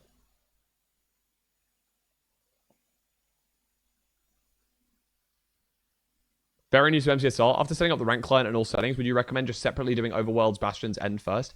I would. I'd recommend learning the stuff first. Best way of doing that, there is the MCSR practice map, which is one map that has basically everything that you're going to need inside it. Alternatively, to be a bit more advanced, you can download MPK, which is Mini Practice Kit. And what that actually does, it installs a... You download it, it replaces a creative hotbar. So you know how you can do the hotkey that brings back creative hotbars that you've saved? It saves a creative hotbar with a bunch of different barrels. And those barrels, when you place a command block, basically what you'll be doing, throw out a barrel, place the command block that's in your inventory. It auto, like, notices the NC on the floor, reads the NC data, blah, blah, blah, blah, blah, gives you all of the information and sets you up on a new world. Whereas if you were to be, for example, in the Bastion practice map, you're spawning at the same place every time. Mini Practice Kit gives you real world examples. Like, you're on a random seed, it will take you to a Bastion, and you can run that Bastion from there. Difference is, though, obviously you don't get to pick what Bastion spawns on that seed. If you want to learn treasure, go to the practice map. If you want to learn real world Bastions, I'd recommend doing it on Mini Practice Kit. Really, really easy setup, and would highly recommend. It's really good. What elo do you think knowing 0 is needed? 1600? 1500? You can easily get to diamond without knowing 0. Thanks, Layla. How long did it take you to get used to hotkeys? My elo is going downhill fast after disabling scroll wheel. Yeah, it'll do that. I still scroll, partly. It's bad. It's an awful habit, and I would never recommend anyone else to do it. It takes a while. It really does. But it's not ideal. Diamond without 0 seems crazy. Not at all. Not at all. Like, look at this. Elo, SWB, pound cake. You think that an average of 15 minutes a run, average 14.58, you think you need to 0 every run to do that? Hello? Not at all. Not at all. The point is, don't forfeit, don't lose. Like, don't forfeit, don't die. You will gain elo up until about 15 or 1600. That's when you really need to start getting real quick. No, I mean, look at me, man. Elo Fulham. Look at my end splits. They're not great. And I'm 1600. Like, I've got a 13-minute average. That doesn't mean that I 0 every single time. Poundy's not just lucky. He plays ranked the way that you're going to gain elo. Don't forfeit. Don't die. That's like the most important thing with ranked. 1.1% forfeit rate. Yeah, I actually I disconnected from 2 matches this season because my internet died. Just sucks. Otherwise, it'd be 0.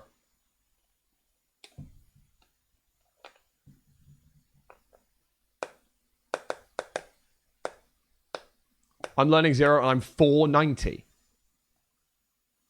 Are we trolling? Are we trolling? This is just like the clip. This is just like that clip. This is just like the clip.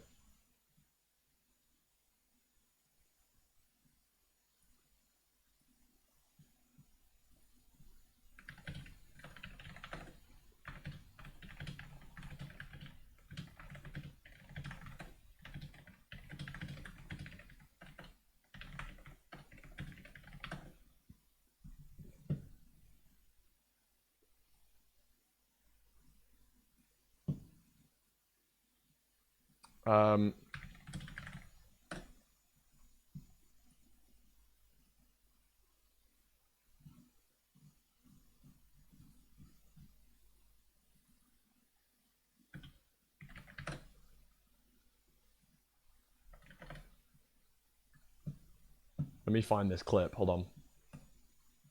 It's literally called MCSR Ranked. MCSR Ranked. Here it is. Found it. I know it wouldn't be hard to find. I knew it was called MCSR Ranked. Here you go.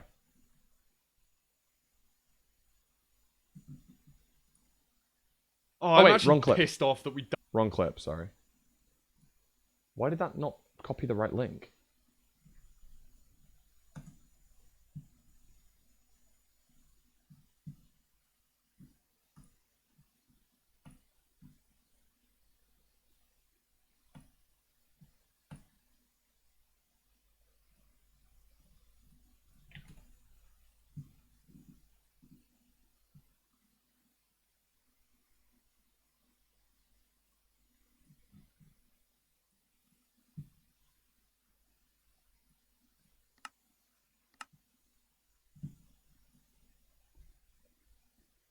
Oh no, it's frozen. Come on, lock in. Wait, why the hell are people playing Minecraft in all caps? What happened? Why is the game name Minecraft in all caps now, all of a sudden? Why is it in all caps? What the hell? It's really weird. Yeah, something's gone wrong there. I don't think they changed that intentionally. Something's gone wrong.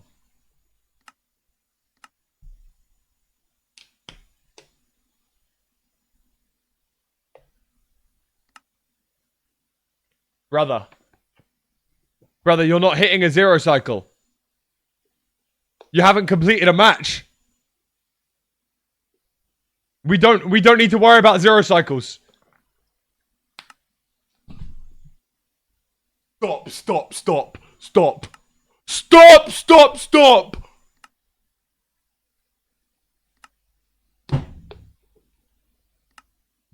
No. This must be a bug. This actually must be a bug. One!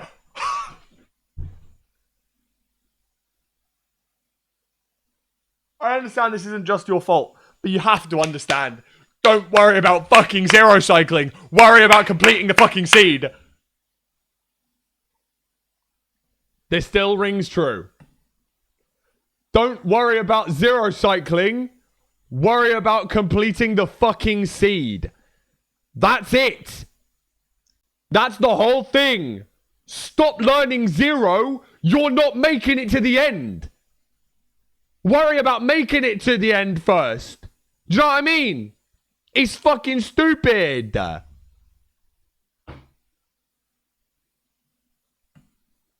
That's it. That's the whole shebang. That is the whole thing.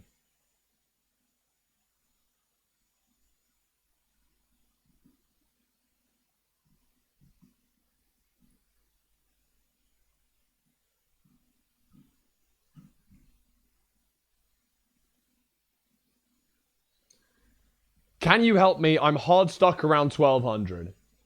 Can I have your IGN, please? Can I get to diamond if I know every zero? No. Zero cycling does not mean that you're good at the rest of the game. Zero cycling is flashy and good if you're 1500. How long does a season last in rank? Usually 4 months. This season, we've ever so slightly extended that time to around 4 months and 2 weeks. Because otherwise, I think the season would have ended on like December 29th. Which isn't very cool and fun and awesome. Because we don't really need people grinding around the holiday period. So we're giving people that time to spend with families. You know, they might be traveling or doing whatever. I think the season now ends round about January the 6th. Instead, like we've extended it by a couple of weeks. But usually it's 4 months. We may add a little bit of extra time to each phase if not. Right. You're hard stuck 1200. Okay, here's something you could do. Stop clicking the go lose button on 27% of your runs. Stop clicking the I'm losing 20 elo now button. Don't do that. If you stop clicking that button, your elo will stop going down in 27% of runs. That's a really good idea.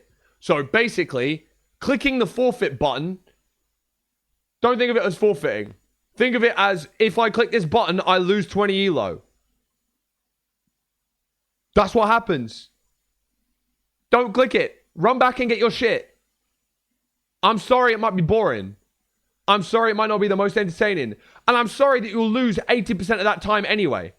But the other 20%, where your opponent forfeits, or you come back because they die as well, or they mess up the zero cycle, or whatever, those 20% of times, that's actually a 40 elo swing for every time that it hits. Because rather than losing the 20 elo, you're actually gaining the 20 elo. That's a 40 elo swing for every time that a forfeit, or every time that you were gonna forfeit, and then you go and win. That's a 40 elo swing. That happens 5 times in a season. That's 200 elo. That's a whole rank for you not clicking the forfeit button.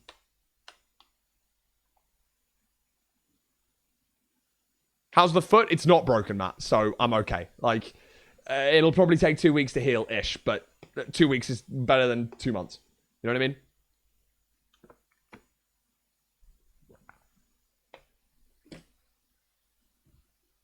You've explained it in Arbing terms and I'm convinced. Yeah, bro, literally. Probably more like 5%? Sure. But look at the stats, right?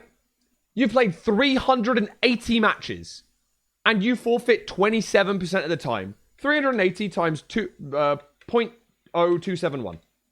That's 102 forfeits. If it happens 5% of the time, that's 5 matches. That's 5 40 elo swings. That's 200 elo. That would literally put you from 1063 to Emerald. It would put you from Gold 2 to Emerald 1. That's what we're talking about here. Like, again, I know that wasn't you that said that, Zozeros, and I'm sure you see my vision here. But that's the most important thing. It's step 1. Stop forfeiting. You'll gain elo.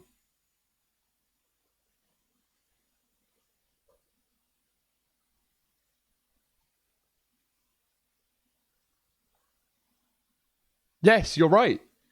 Because if your opponent dies, think about you're at gold elo. In 30% of matches, there's a death. Probably. Even more than that, probably. So, especially at low elo, not forfeiting gets you to Emerald, basically.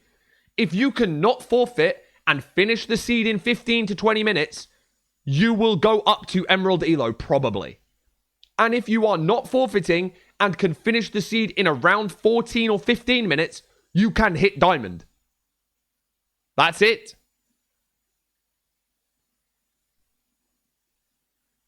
Next, searching how to disable forfeit. You go into your ranked options. There is a forfeit button option. You can turn it off. That's what I've done this season. It's helped me out immensely. It sucks because there are times where you're playing against a really strong opponent. There in the end, you've died. It's like, ugh. But waiting the 2 or 3 minutes isn't that bad. I know it sucks. And in that situation, it's like, well, I'm never going to win. But you fucking might. If there's a 1% chance, you may as well play it. You can do that? Yes, you can. You can. Can I have that second chair in the back? That is Lauren's chair. My fault. Max versus Saikuno, it could always happen. Yeah, exactly, right?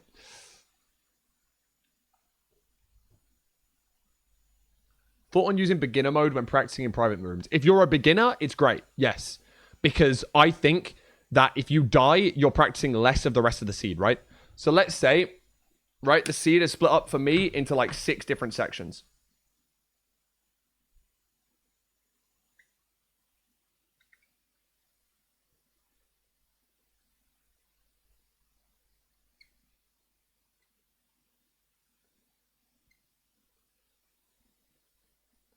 Right? So, let's say you have 100 runs that start. 90 of them get to the Nether. 80 of them get to the Bastion. 70 of them get to the Fort. 60 of them get to the Blind. 50 of them get to the Stronghold. 40 of them get the End. And 30 of them you complete. That means if you're starting 100 and only 30 of them you complete, you're only actually practicing 31 cycles. And as a like this is obviously, you replace the numbers in however you see fit. But the point is, as you get towards the end of the run, you're practicing so much less of the stuff at the end of the run. So by having beginner mode on, you're actually going to be able to finish every single run. Because beginner mode, basically, for those that don't know, it's if you die, it will put you back one split. Right? So if you die in the Bastion, it's going to respawn you. If you die in the Bastion, it puts you back at the start of the split, sorry. So if I die in the Bastion, it respawns you where you entered the Bastion with the inventory you entered the Bastion with. So it gives you another chance. You go again. So in fact, rather than it being like this, it actually starts to become more like this. Because every time you die, you're actually re-practicing that exact thing again, which is better. So you die in the Bastion, you go back, and you practice the Bastion again, which, in fact, beginner mode, for those that are beginners and need to learn things, beginner mode is fantastic, and I would recommend. I hope I explained myself okay.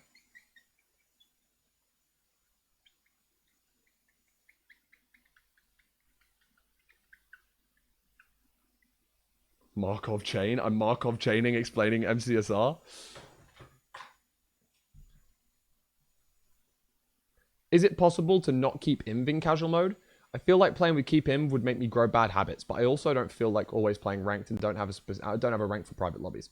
I think that keep Inv in casual mode is correct because, for example, I don't know if it entirely keeps Inv or if it like resets Inv. Because, for example, if I die in the Bastion, or like, let's say I die having left the Bastion, let's say I forget to pop my fire res, I pearl in lava. I think before hitting the fortress. I think what it does then is it puts you back at the start of the Bastion, and it doesn't give you all your trades. I don't know about that. That might be wrong. And if that isn't the case, I think I'd recommend it to Redline to maybe do that.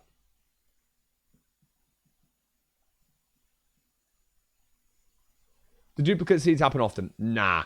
No, they don't really happen often. Some people that play ranked a lot have had duplicate seeds, but they don't happen that often.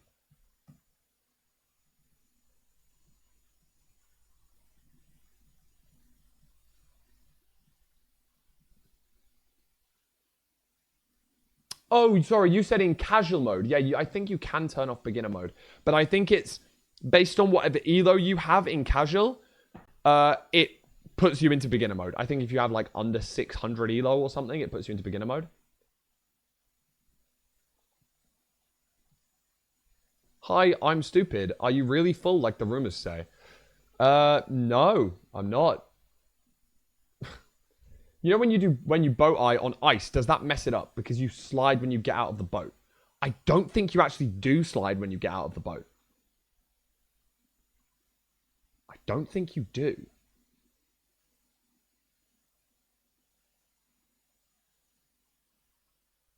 So I don't think it does mess you up. It does mess you up if you're doing it on Soul Sand, because your field of view changes, meaning that like the width of a pixel changes, meaning that the sensitivity, like pixel alignment, can go wrong.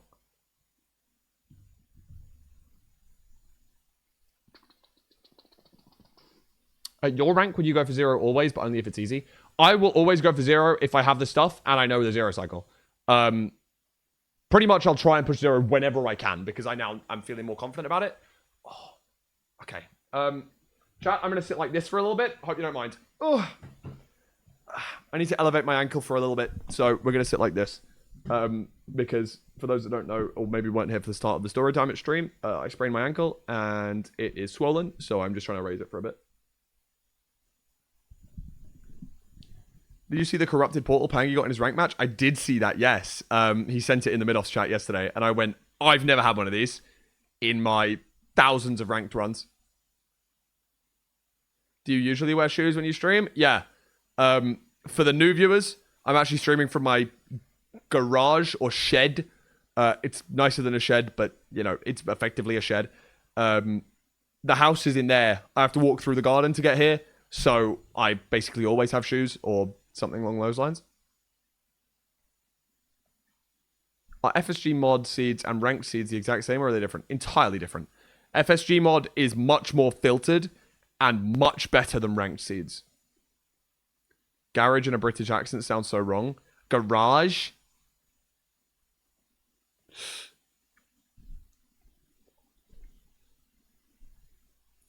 Oh, that actually feels really nice to elevate my foot for a bit. Thank you. Garage. Yeah, it's a garage.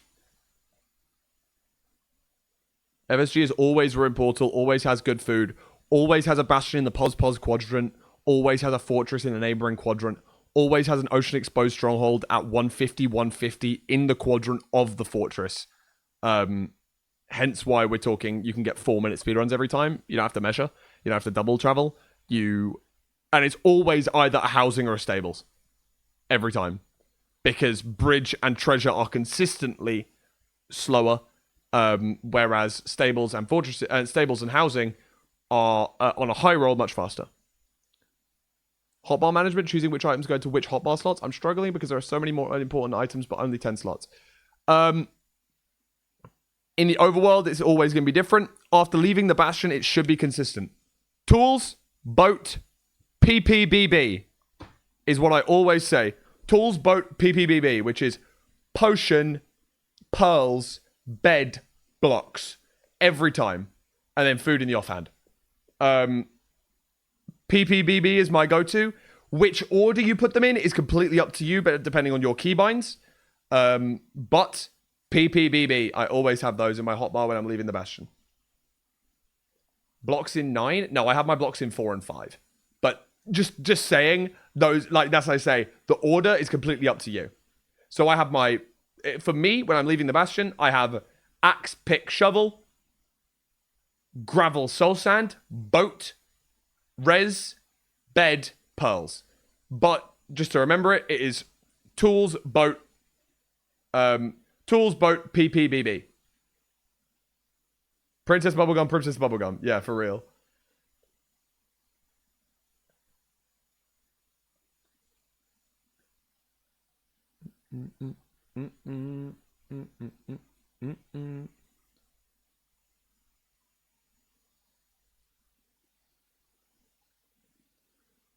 I'm call 2 with a 65% forfeit rate. Do you recommend I learn Zero Cycle? Yeah. I think it'll help you get out of call if you can zero, bro. I offhand to fast loot, so I struggle putting food in offhand. I understand that. I don't use my offhand to fast loot. Pearls and blocks and stuff like that, you should have with easy hotkeys too. Yes, of course.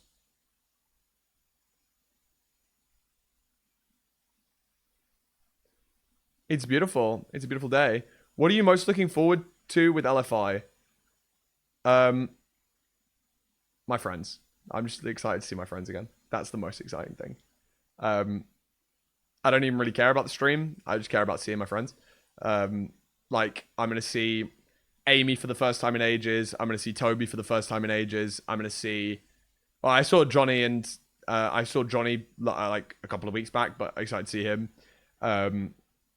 Jumper, I'm excited to see. Like, I have met Jumper, but we've never really hung out or anything, so that'll be nice. The other guys in the +1s, like, obviously I'm so excited to see Mepsi and Leah again. Haven't seen them in ages. I'm excited to meet Josh for the first time ever. See Schmalik, see Ben, all of these guys. That's what I'm most excited for. I'm just most excited to hang out with my friends.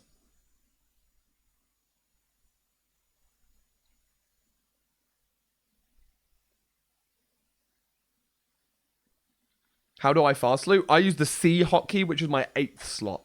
It's close to F, but I use C. That's it. Do you have any teasers for MCSR Awards 2025? No, I've not started work on it. I will start work on it after Lewis Fulham Invitational. That's my main end of year goal now. After LFI, it's going to be full focus on MCSR Awards, and then the new year will come. And I'm considering doing an Everything-a-thon 3, possibly in January. That'll be fun. But I'm actually considering putting a cap on it this year to possibly 7 days. Because I think beyond 7 days last year, it got really tough for me to just continue being live every day.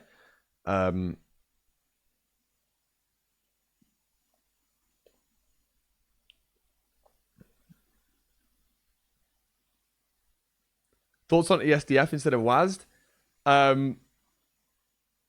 Yeah. The hot take that I have is that within like 2 years, ESDF will be the default for like the top runners in the game.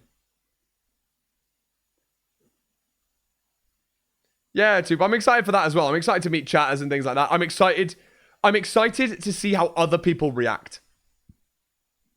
Why? It allows you access to more hotkeys around your fingers.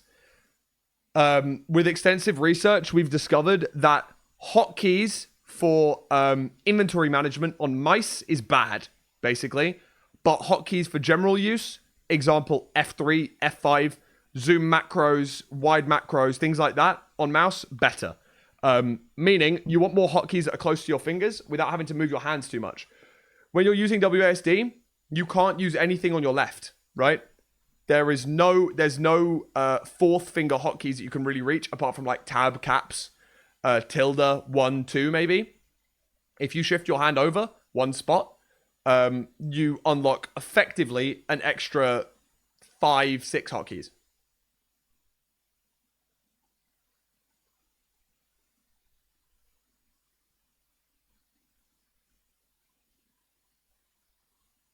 Why not Invon mouse? There's niche. This is a very, very high level discussion that I don't think I'm going to be fully qualified to give. But after a lot of research, it's just not as good, basically.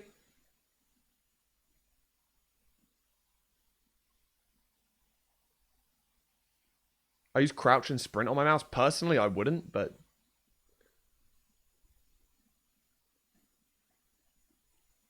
Do you think tap space is fine if you have already learnt it? How do you mean tap? Oh, do you mean like tab space, like crafting? What do you mean by tap space? I'm not actually sure what that means. Oh, tab space crafting, yeah. Yeah, tab space is good. If you know how to tab space craft, sure. It's not a massive benefit, but yeah. Oh, but am I converting people to ESDF gamers? Hey, look. I'm here for it. I think it would be smart. Just elevating my foot feels so nice. I hope you guys don't mind if I'm sitting like this. I don't know why you would mind.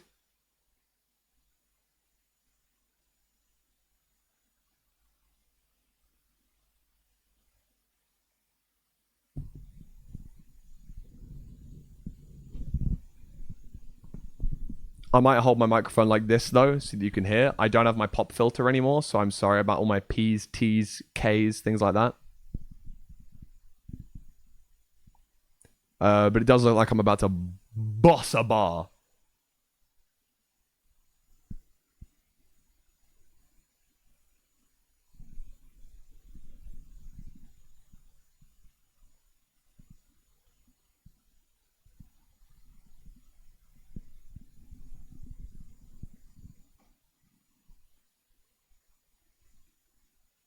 I have little hands with the SDF. It's easy to reach more keybinds. I'll consider the change.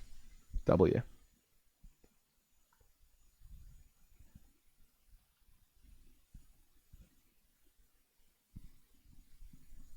Your T's, B's, and P's are actually better like this? That's really interesting. I don't have my pop filter anymore, so...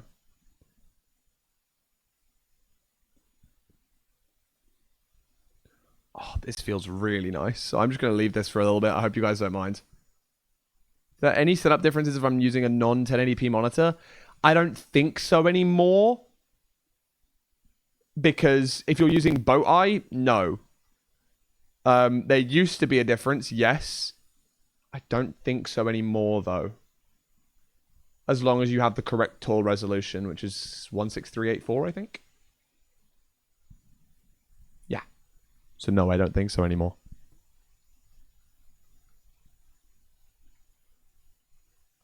Oh, this feels good now.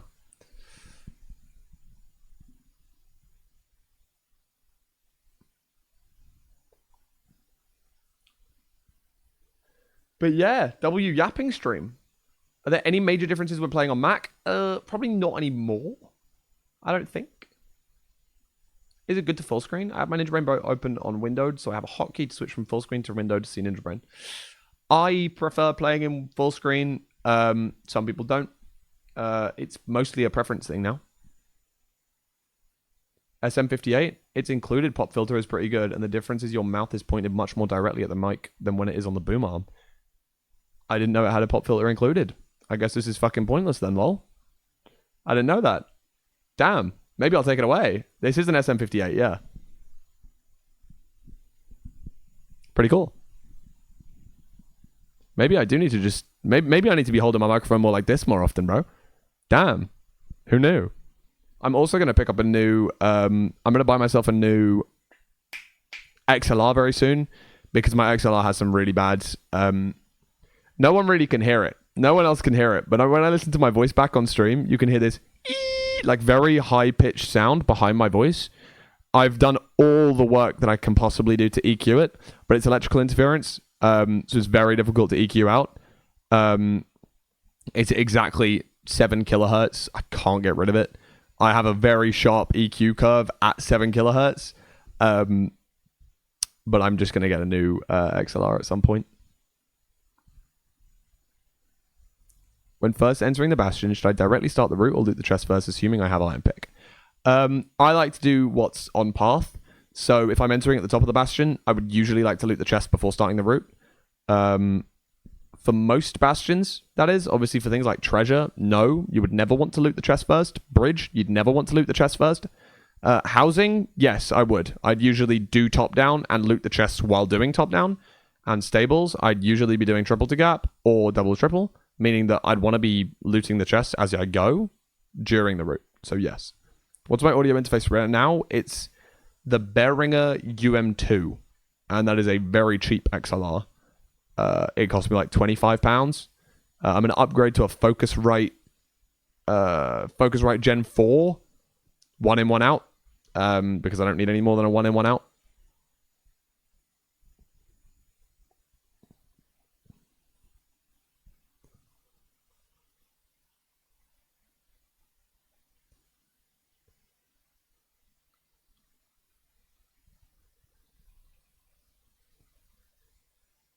I don't understand the Jimbo James route.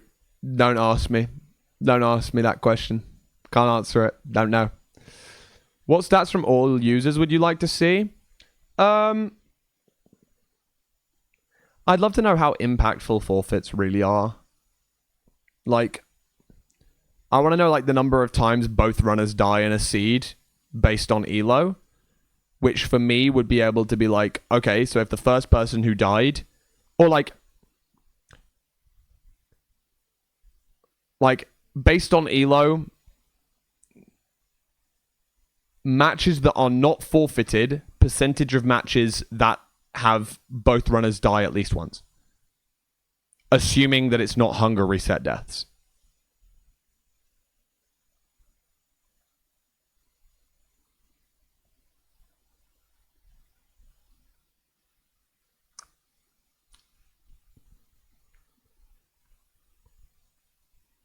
No, Kelsey, you're correct. It only changed today, and I really don't like it. I think it's a bug. I know that this happened with Twitch earlier this year, where someone made Minecraft with a space, I want to say, as like a new game, and it was really bad for discoverability.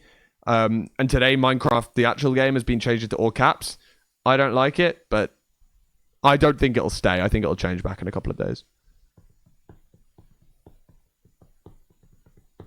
Ooh. Mods, someone copy and paste Jero SP's message and put it in the staff chat in Discord, please, because I need to look at that later. Thank you. Steinberg UR22C, as it has built-in DSP EQ compressor, which is nice to have, so you don't have to add delay routing it inside Windows. I will look. I will definitely have a look. The one with the interface recommendations, basically. That one. The one that people are... Yes, please. Yes, please, Vesti. Thank you.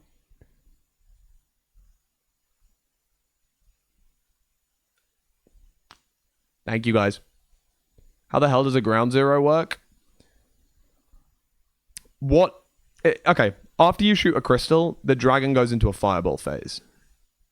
After you shoot a crystal and then hide in a really specific zone where the dragon can only see a couple of pixels of you, i.e. trapping yourself in iron bars around the obsidian fountain in the center, the dragon tries to circle and find you, and it circles down above the pillar in the middle. You're then able to bounce it back up to within a certain height. Sometimes it can fly away during the ground zero. But effectively, the main reason the ground zero works is when you break a crystal, the dragon tries to fireball you. And if you're in a very specific location that's quite covered, as you would be in a ground zero, it circles down and tries to come and fireball you. And we use that circle down to imitate a perch, basically. And we can deal damage to the dragon while it's coming down. I personally have never learned ground zero, but I think it takes probably like in the reason of 10 explosives. My mom's just asked me to do help with on her work computer, so give me a second. Let me just reply to her real fast.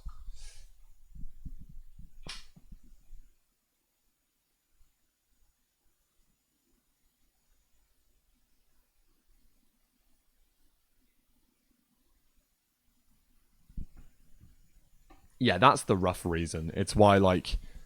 But I know it takes a lot of beds. I know that the damage isn't always great, but it's pretty decent.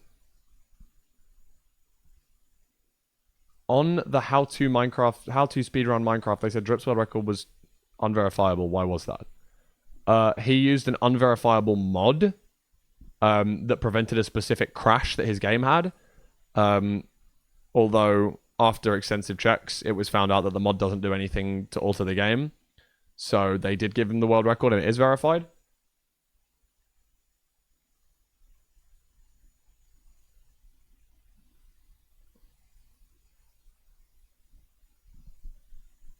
Is 30 FOV thin better than thin preemptive since it has a lower height of the camera? Long story short, they all do different things. Thin preemptive and then 30 FOV thin preemptive is just thinner, right? So you're going to have a more accurate scan direction. Favorite cereal? Crunchy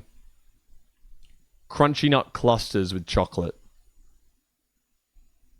Can I borrow £20? No. Who's playing an LFI? Hey, we didn't need to time him out. There's no stupid questions. You're not allowed to borrow £20 though, bro. You can't hold 20 quid. Who's playing an LFI? It is Hacks, Mungie, Raul, V-Strode Beef Salad, Kapow, Silver, and Tiger are the 8 players. Yeah, Puppy Boy ASMR is just broke, bro. It's alright. Best place to find tutorials such as Ground Zero, Detail Preemptive? Curryway Guide, probably. Where can we learn all the details for LFI? Exclamation mark LFI. On the Eventbrite page, you'll have most of the information. That link, even if you're not buying the tickets, the description and stuff should be all there, so that will help a lot. Oh, hell no, we ain't searching Java code, bro. Jesus. You do exclamation mark 0 in Java code and my fucking music video comes up, bro. Come on, be sensible. Be so dead ass. Might be a better question for Curryway, but any guides out there for learning various ways of manually calculating the stronghold? I'm interested in the non-calc options. I think it'd be fun to learn, but not sure where to start.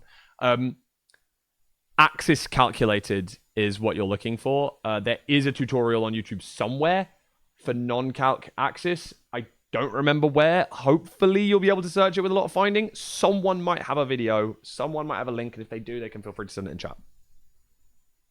I'm back. Why are we holding the mic like it was a talk show? I was elevating my ankle for a while, and then I took it down. So I'm going to put it back because I have sprained my ankle. So I am elevating it because you have to have elevation for like reducing swelling and stuff. Meaning that my mic wasn't really facing me. Are you a sashimi enjoyer? I assume you mean by that the food and not the poker player. And yeah, but I'm still a little bit unsure about it since I got food poisoning. I got food poisoning with a Pokeball, and everyone goes, "Ah, you said Pokeball, lol." But yeah, like I got food poisoning when I went to TwitchCon, and I had this like poke bowl with some edamame, and it was like fish, and I'm like, oh, I haven't had sushi since, or sashimi. So I'm, you know what I mean? When you're really sick with something, you get put off that food for a little while. And I was really sick for the first couple of days. It was just food poisoning though, thankfully. Like, it wasn't transmittable. That's why I still ended up going to TwitchCon. But bro, the toilet was my best friend for a couple of days, bro. Sad, but yeah. But yeah, I still can't eat edamame, which sucks because I really quite like edamame. Did you fully renovate the shed to make it livable during winter? Yeah, basically. So there's good insulation in the roof underneath the MDF, and the black thing at the back you can see there, this thing, that's a heater. So I can turn that on, and there's also one right behind my setup. My PC's over there. It's not like it's next to the PC. But I usually have that one on and leave that one off. They're pretty powerful heaters. They do a good job of keeping me warm during winter. But occasionally, the floor gets really cold. And I had chilblains a few years ago because basically it's where your toes kind of swell up because of the cold into hot. And often it'd be really cold out here. Then I'd go up to my bedroom and get into a nice warm bed. And that would kind of like swell the extremities of your... Like, you can either get them on your fingers and your toes, because it often happens at the extremities of your body. And so basically during winter, I just wear really thick socks down here because the floor is quite under insulated and it gets really cold on the floor. But like up here, I'm fine. Bit sucky.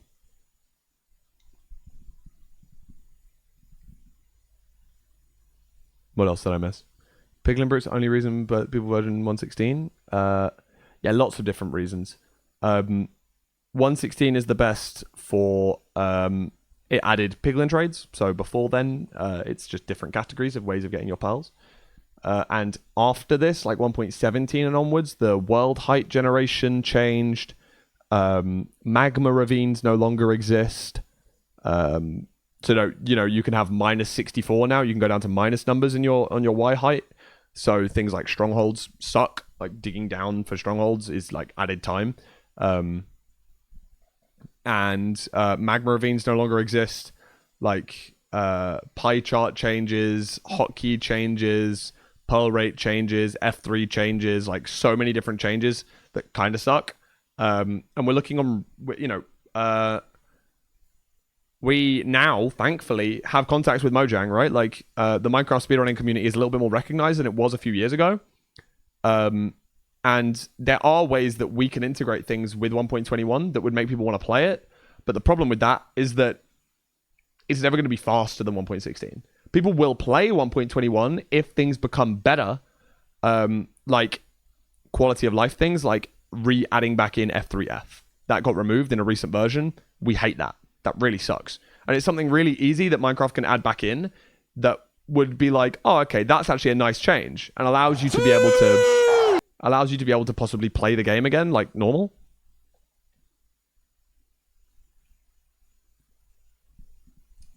Honestly, that is the best way to learn Bastions, in my opinion. Kuriwe's guide is fantastic. Inshallah. Mango, magma ravines are still a thing, but they don't have lava under them anymore.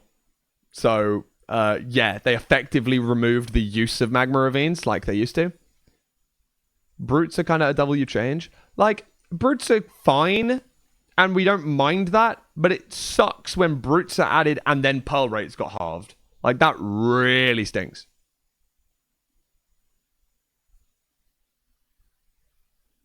F3F got removed in a 119 snapshot? Yeah, exactly.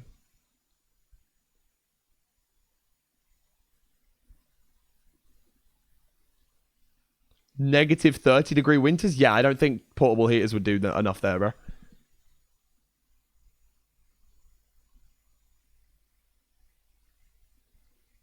Wouldn't it be cool for them to do like speedrunner version? Yeah, that's too much to ask. That's too much to ask. We can ask for like quality of life things. I'm sure they'd love to add like F3F back into the game if there's enough demand for it. But the point is, no normal runner uses it. No normal player uses F3F. We do. No normal player does. So why do we remove it? Like, if no one else was complaining about it, it's just something that's been removed that doesn't really affect anyone apart from us, and it sucks.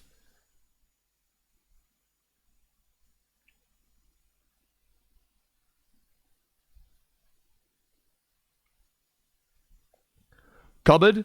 Hell no. Hell no. I would not teach my students zero cycle. And the fact is, the truth of the matter is, if anything, this MIDOFFS has entirely notified me that teaching my students how to one cycle is like 10 times more important. Did you see the number of missed one cycles? Pangy missed 2. CPK missed 2. Like, the number of times one cycles were missed, that is far more important. Max missed 3 in the Sykkuno match alone. That is the most important thing. Teaching them how to one cycle well. Screw learning zeros. Just learn how to one cycle very well. How beige do you like your tea? I like mine proper builder's brew. Not too milky. Leave the tea bag in for a good amount of time and give it a good squeeze on the way out.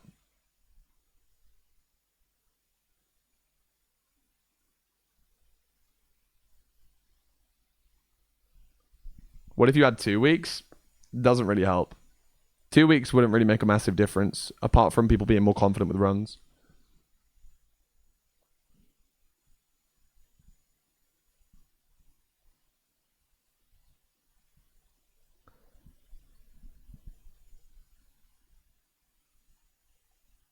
I did see Pangy's broken end portal yesterday. It's very cool.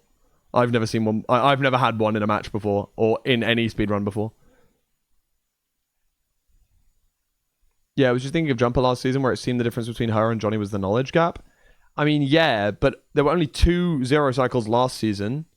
And, like, the only reason that zero would win you a game is if you're entering end at the same time or up to 1 minute behind your opponent. That's it. Apart from that, there's no real benefit.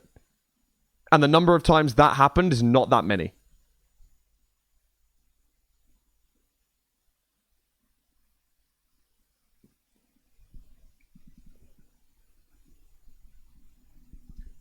I understand what you mean by that, Cupboard, but the fact is, Max entered earlier and missed a perch with the second one. If he doesn't miss the perch, he wins that seed, without a doubt. Same thing with Pangy against, like, Sylvie. He missed a perch. He did end up still winning. Pangy against CPK. He missed a perch. He lost.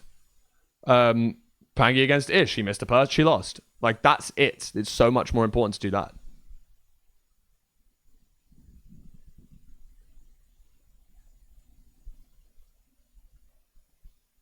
Yeah.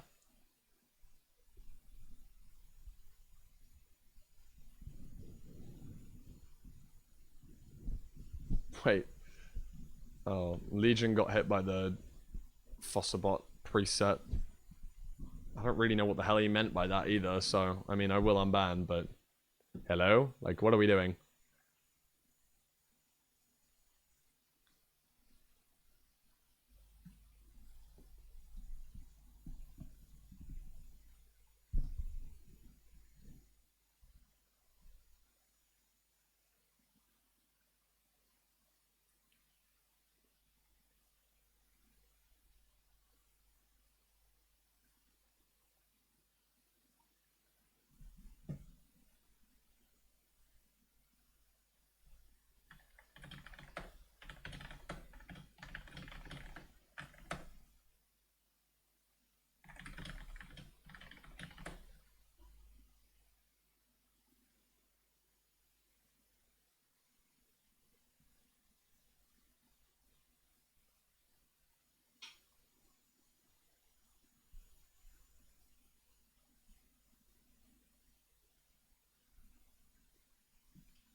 That's really bad. That's really, really terrible news.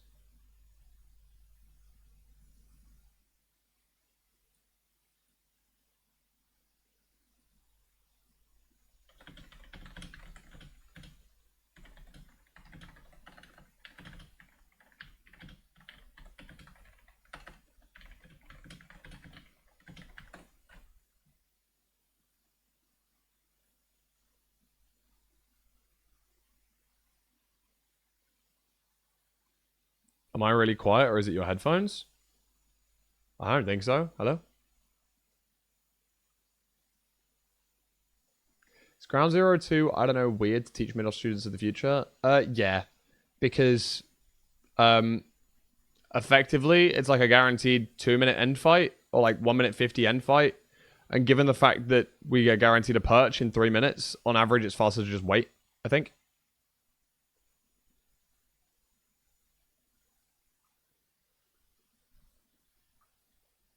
Would you consider doing actual coaching? I mean, I've done actual coaching before. I don't think I'm quite... Like, I could. I'm just not 100% sure, basically.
That's an ideal. Why are you letting Boost for Flex a 1322 on you when I got a 1316? Because Pangy has a 1330, I think. 1331. Yeah. We gotta get Pangy's one down. I mean, it's after the event anyway, so it doesn't even count. But whatever. I'm trying to get Pangy's PB down. How do you work on action paralysis? Whenever I get all the stuff I need for Overworld, Bastion, Fort, and Stronghold, I always freeze for a bit, unsure if I'm missing something. Just more matches? Yeah, basically. Just more experience with it. I mean, no one's perfect, but the more you do, the more comfortable you'll get about throwing certain things away, or, you know, stuff like that. And knowing when to leave, when to move on to the next part of the run. It's tough.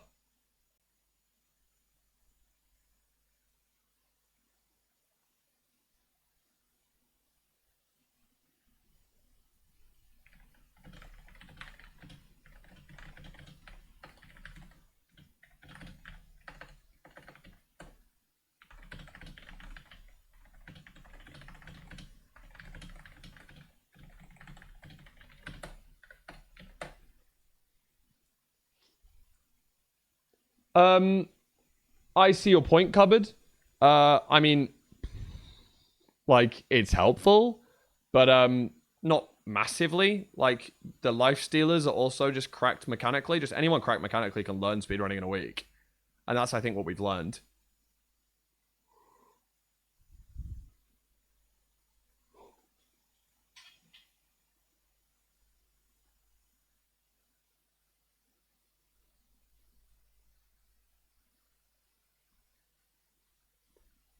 Yeah, UHC players are historically very good at Minecraft speedrunning. I believe that both Haxon and Emerald had a history in UHC. Beef Salad has a history in UHC. Quite a few of the UHC guys have been very good at speedrunning.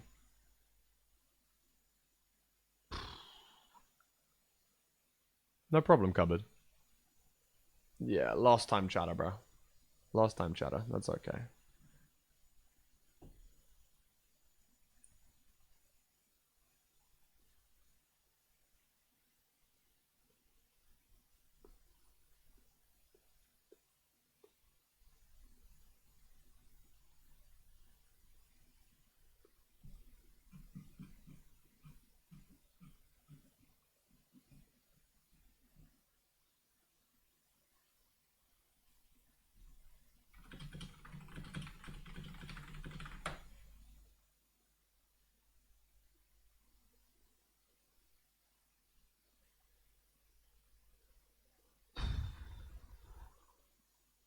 worst Minecraft background to get into speedrunning. Not having played before, I guess. I guess just not if you've not done anything competitive, it's going to be difficult to get into speedrunning just because you're probably not great at movement and like general Minecraft stuff, you know, like even like hotkeying and inventory management, stuff like that. Even if you're like a Skywars or Bed Wars or whatever, like those sort of players, they're still going to know how to use hotkeys and such. Any sort of PvP, any sort of that sort of stuff.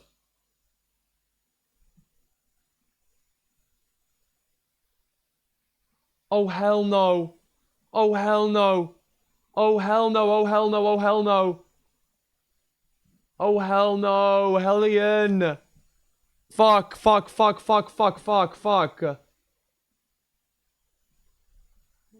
At Hellion. Shit, man. Change your password. Fuck. Yeah, don't fucking click any links, guys. I'll drop them a message on Twitter.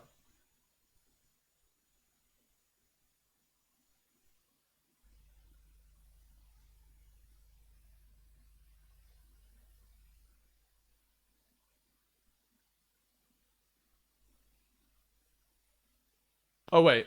Okay, wait, they're on Discord. Okay.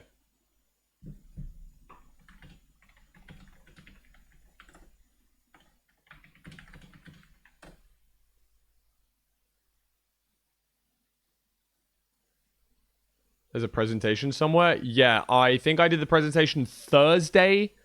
Thursday, around about 2 hours into the VOD. Tips for engineering majors, do a bunch of past paper questions.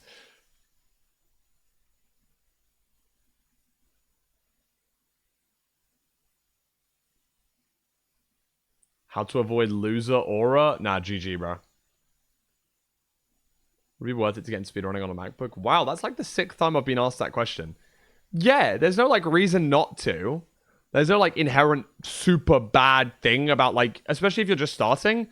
Like maybe there is like minute details at the very top of the game which make speedrunning on a MacBook worse. But as long as you have an external mouse and an external keyboard, then yeah, there's no problem. Small things like not having a second monitor for Ninja Brain Bot might suck a bit, but very minimal. No, don't be sorry. You can ask. It's absolutely fine.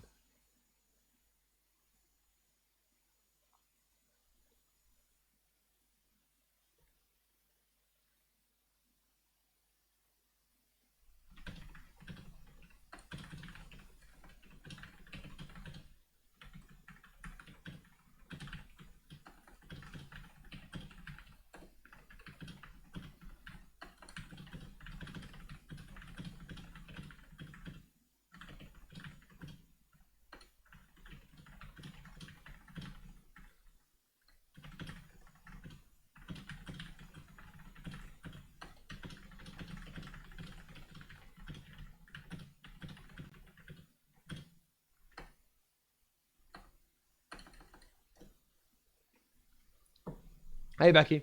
Do y'all ever worry that your collective hate watching of your friends can set a wrong tone for the audience as for MCSR growing wider? For people who don't know y'all as well or in streams witnessing might start to mimic the behavior? Definitely. It is like not ideal. Some people take shit far in chats and you don't know us, man. Don't like I can joke about my friends because they're my friends. Don't start being an asshole. Like you're not in the friend group. You're not chilling like that. But that's just something that we have to nip in the bud when we see it and when it happens. And we're also quite good at dealing with that as and when it happens. Like if someone's taking the piss out of me because they've seen Feinberg hate watching me or whatever, I wouldn't stand for it. That's it. Like it's okay. Like and we're thick-skinned enough to deal with that. It's okay. But yeah, it has encouraged one or two extra people that have been like a little bit over the top.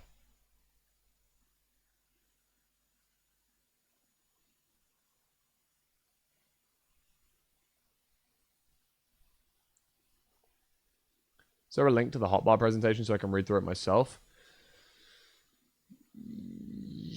I don't know whether I can get... Yeah, there is. I can just give it out. Give me a minute.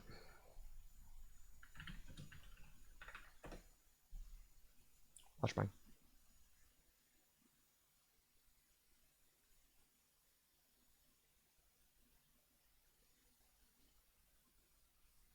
I'm on the wrong account. Give me 1 sec.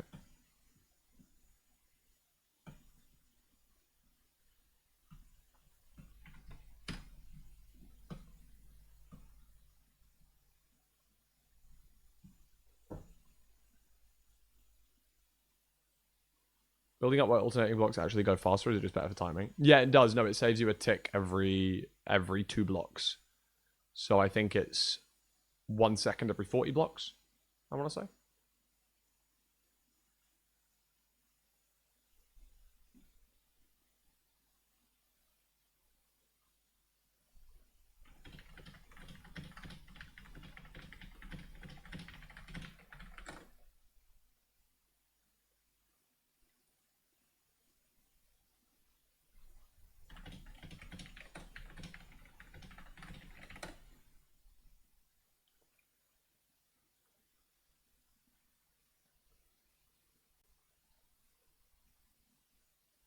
Best FOV, I mean, personal preference, but like Quake is objectively the best, I guess. Just so you can see wider. Yes, yes. You can lose time by making a correct play. But the point is, the reason it's a correct play is that it, in the long run, will be better than the wrong play. And you can't treat everything on an individual basis. What should I make for dinner? Like max £6 per day for the food. One of my favorite meals, one of my home comfort meals is pasta sausage, which is using Mattison's pork sausage, peppers, onions, and mushrooms. 1 cube. Well, I actually use the stock pots, like 1 pot of vegetable stock, and then 250 grams of uncooked pasta. Cook the pasta, add it to the stuff. It's a home comfort for me, and then I also grab like a cheap garlic bread for like 50p. That's like a £3 meal. Usually I make enough so that I can batch cook, so it'll be like £8 for me, but I make 3 portions worth. That's what I used to do at uni all the time. It was my favorite meal to make at uni. Pretty basic, but it really reminded me of home. Alternatively, I love a curry jar, couple of breasts of chicken, couple of mushrooms, naan and papadom, and yeah, that'll do.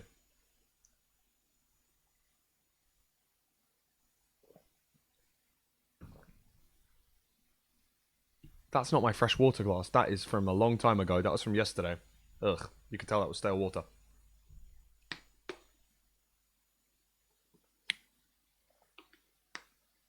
How much poker do you play? Not as much anymore. I played over 800 tournaments between January 31st, 2024, and then November 31st, 2024. But since then, I've probably played less than 100. I really grinded in 2024 poker. I'm a plus EV winning player, but not at high stakes, so it wasn't really worth my time. But yeah.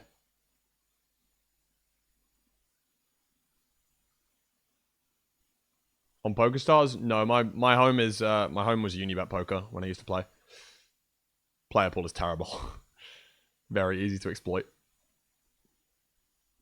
Are we gonna watch Party Feinberg PB on Sunday? I'm going home. I'm going home probably before the Andronicus event. It sucks, but I'm getting out of Bournemouth as quickly as I can.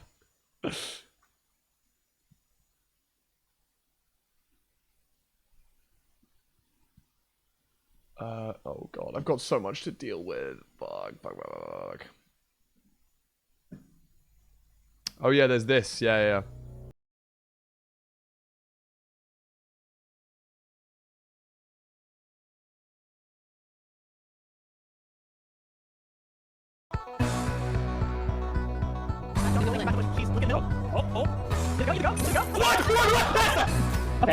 Okay. I'm watching this shit on oh my god! What is what? watching this shit on double speed, bro. I'm bored. Okay.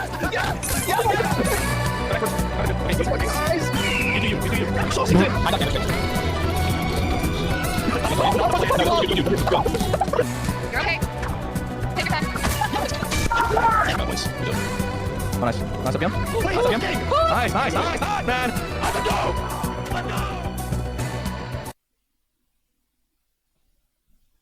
Please watch party, Loki. You're the only chat I talk in.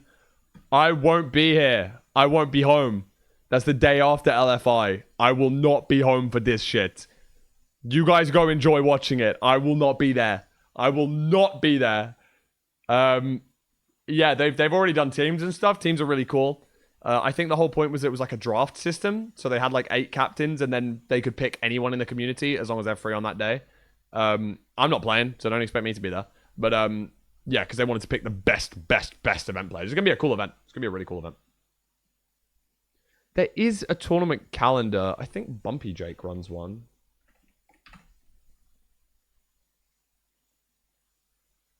I don't know where it is though. I'm sure it's somewhere. How far should you think of going to home portal when rates look bad?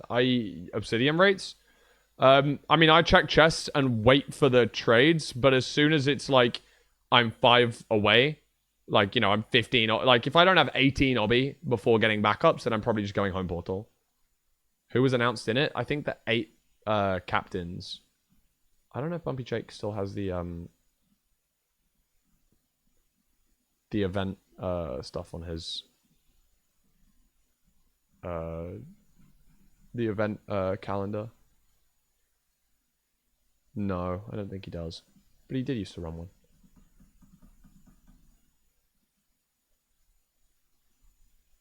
Oh.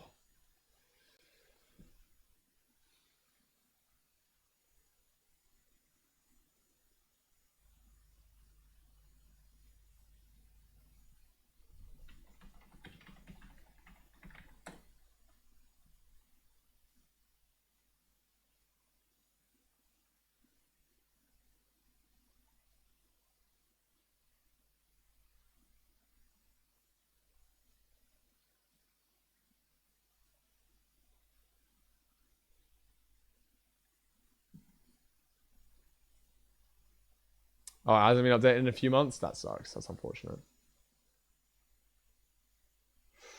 Oh, bro.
What are good overworlds to reset for when going for sub 20?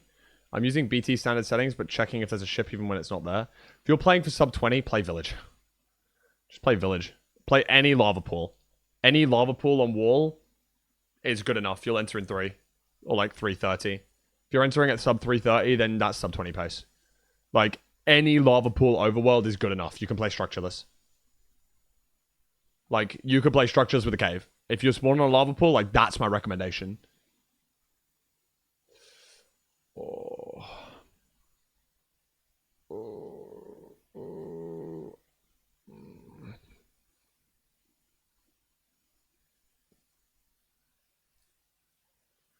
Ankle is hurting. Ankle is hurting. Yow, yow, yow, yow, yow, youchie.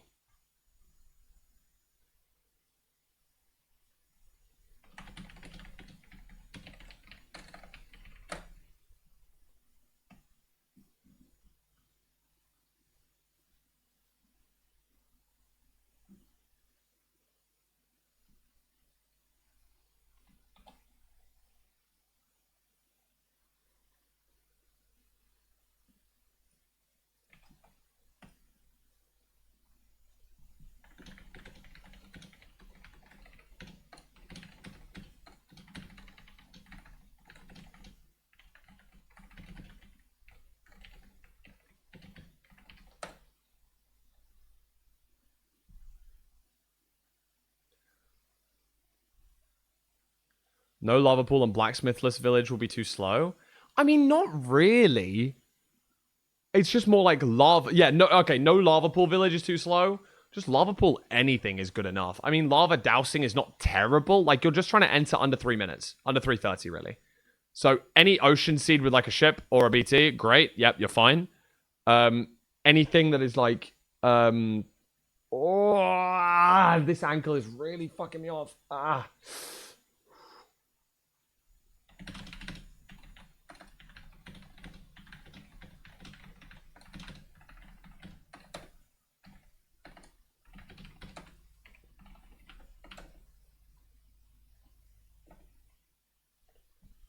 Okay, I'm just gonna put my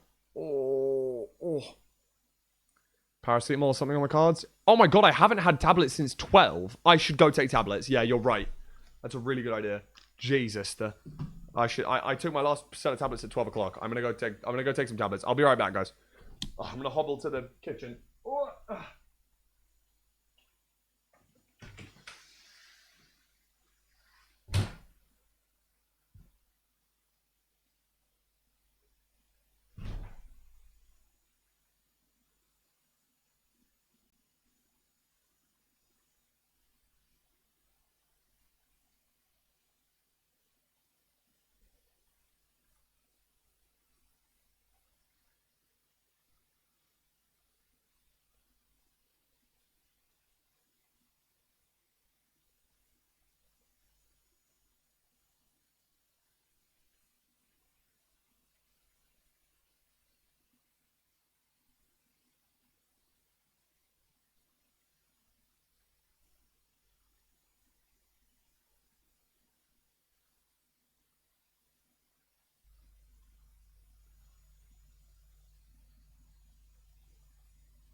chat. Sorry I took a while.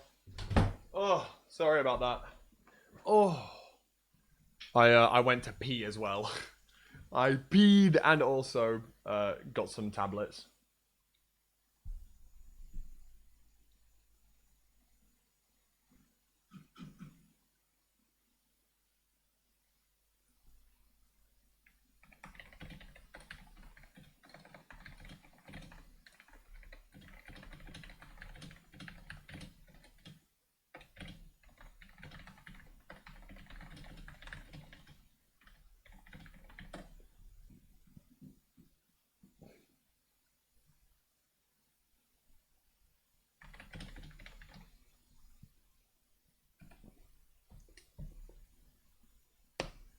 Hi everyone.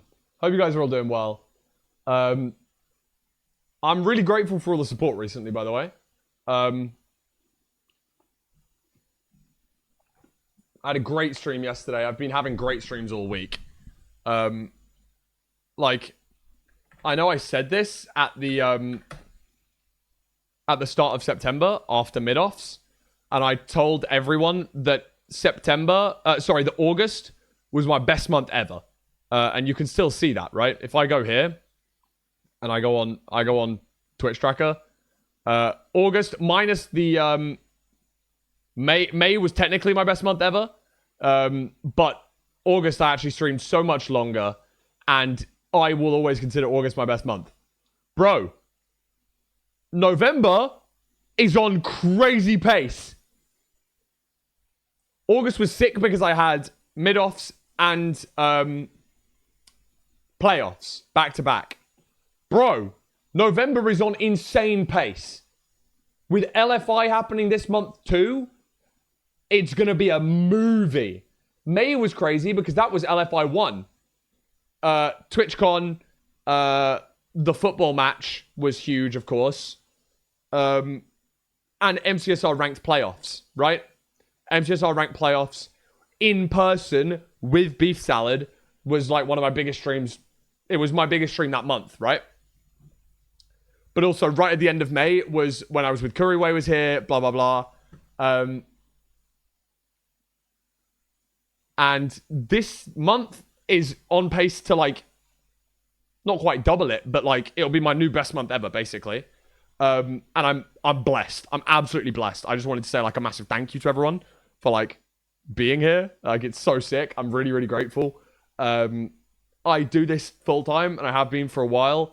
I shouldn't really be doing it full time, but I'm really glad that as of recent, basically I've been doing it full time since this time. This is when I finished my degree. Well, I finished my degree here, right? You can see where, look, notice when it really dropped, when my streaming really dropped in May and June. That is when I finished my degree, right? This year. Since then, you can clearly see that the bars have got higher, the red bars, right? I've been streaming more often, but this year specifically, I've actually been putting in work. I've actually been streaming so many more hours and more consistently, and it's really nice to see that it's kind of paying off. It just really means a lot. I'm not going to get too emotional or anything, but I'm really, really glad. So thank you all so much. Whether you're a new viewer, whether you're a viewer that has a 340 stream streak, I'm talking to you, Pink Roses. I'm just super grateful that you're all here and all watching. Like, I would never ask for anything from you guys. But the one thing that I would love from like everyone is that like you're here and you're enjoying it, and like that's sick. That's all I can ask for. You guys showing up means the world to me. Because I know you guys also don't judge when I'm trying to get my bag. Like, bro, I got paid money from Angry Birds this month. Do you know how sick that is? Angry Birds is like a game that I've always liked. Nikki, thank you for gifting 3 months to Layla. Thank you so much. But like, do you know how sick that is, man? Angry Birds. Angry Birds is such a cool game. I like Angry Birds. I haven't played it in forever, but I'm like, yeah, I'll take that. Like, who's going to be mad about me playing Angry Birds on stream for an hour? Who's going to be angry in my community? Oh, yeah, Fulham's playing Angry Birds. He's such a sellout. Like, fuck that. You know what I mean? I think that's a W sponsorship. And like but that's actually paid for all of my booze this month. Like, do you know what I mean? It's so sick. So yeah, like it's really cool, and I'm really grateful. I'm actually looking into getting a sponsorship with Surfshark at the moment. They contacted me asking, you know, for rates and stuff, so I might have a sponsorship for them in December, which would be cool.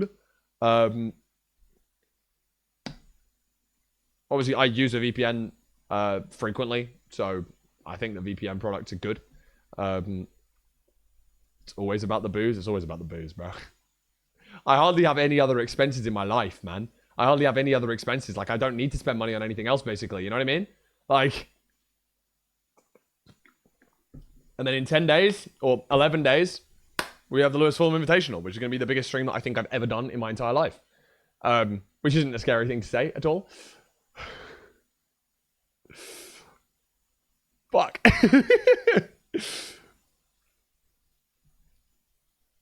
And as of right now, as of saying this sentence, I don't have PCs that the players are going to be playing on.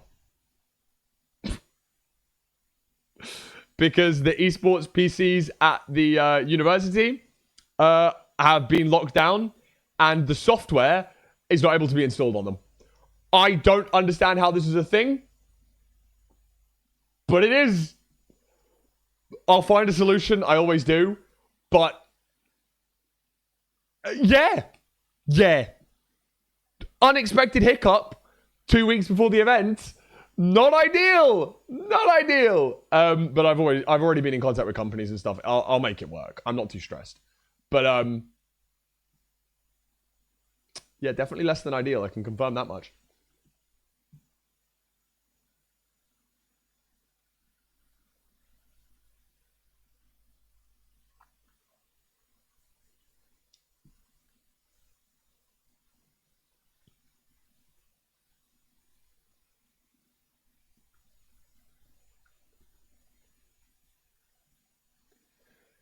Can you contact the IT department of the uni and see if they can help? I mean, Sivian has better contacts than I do, and I know they're trying, but...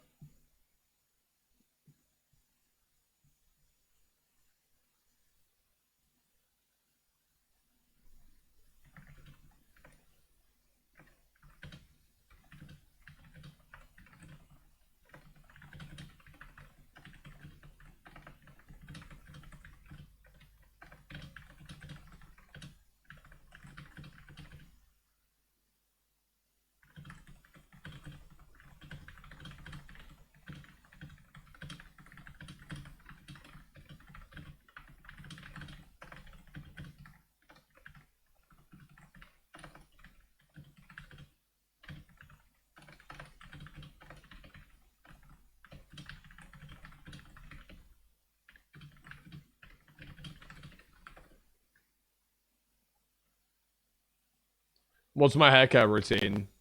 I wake up, I go like that, and then I'm done.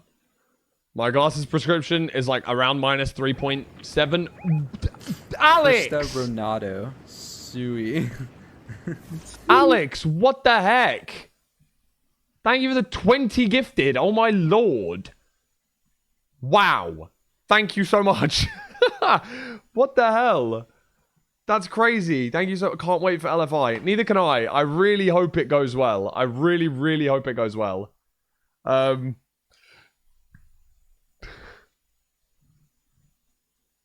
That's very, very, very kind. Thank you so much. Hi, Ruth.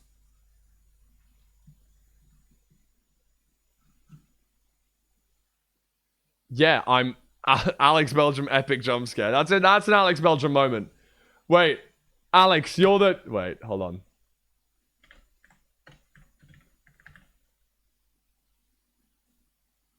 Yeah, Alex Belgium. This is definitely your song, right? If I remember rightly. This one better go on for Alex.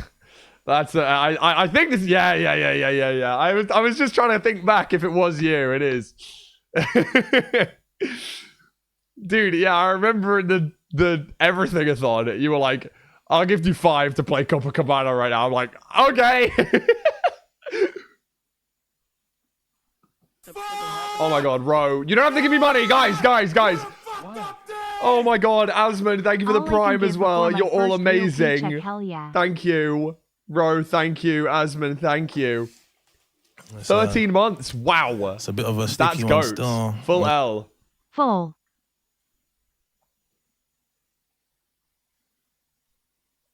At the Copacabana.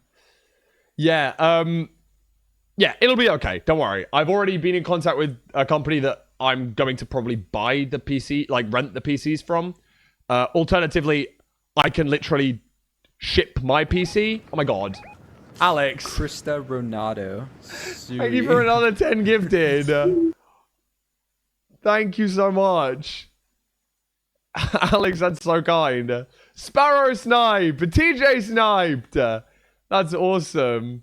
Kelsey sniped as well. No, that's really cool. Thank you so much, Alex. Can you play it twice? Yeah, sure. All right, I'll put it in the queue again, bro. I'll put it in the queue again. Yeah, I've already been in contact with companies. If the worst comes to the worst, we will have to have 2 PCs from the community that will ship down. I will take my PC, and like Sivian will take their PC. It'll be okay. Like, we will have the PCs there. It will work. Okay?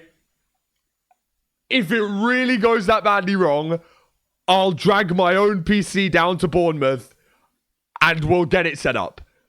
It'll work. We'll get there. It'll be fine. But it would be much nicer to have, you know, PCs that we expected to have from the esports department of a university.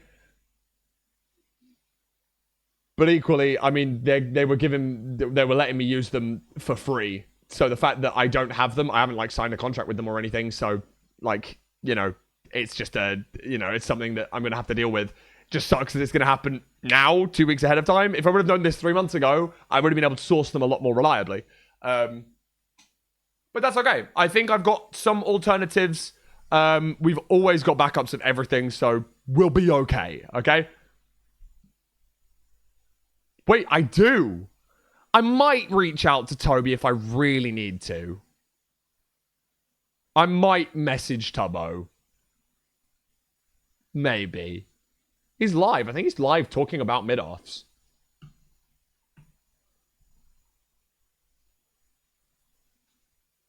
Because I've got pinged a couple of times. Marge, where are you? They're still Jerry. Bro.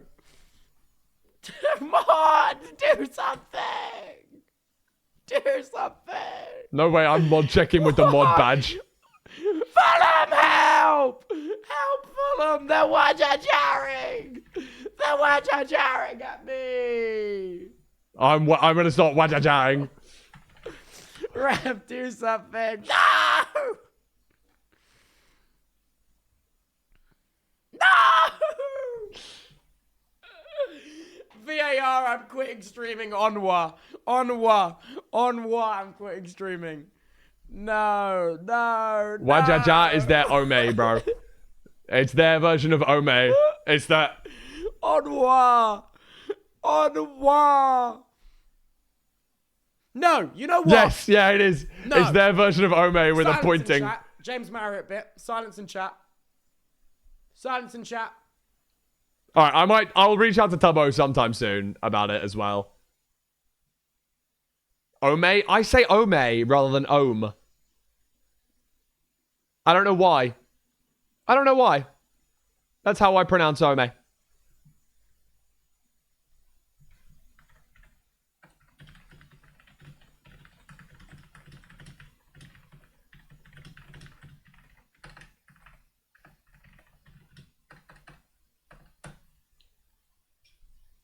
It's like Omega, but without the G.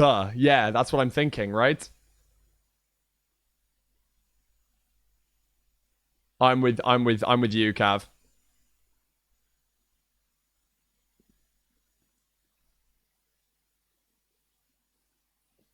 Yes, no, Horanzo, you're correct. They've changed it today. I don't think it's a permanent change. Because there was some things before with Twitch categories that, like, everyone could basically edit them, or, like, you can make your own. and someone's probably made their own called Minecraft in all caps, and it's overridden, and like it'll probably be fixed by tomorrow. I know, it looks disgusting. I say it like Oma. I see the vision. I see the vision again. Like Oma. I'm still here coping my cabana. Wait. Copium cabana. What?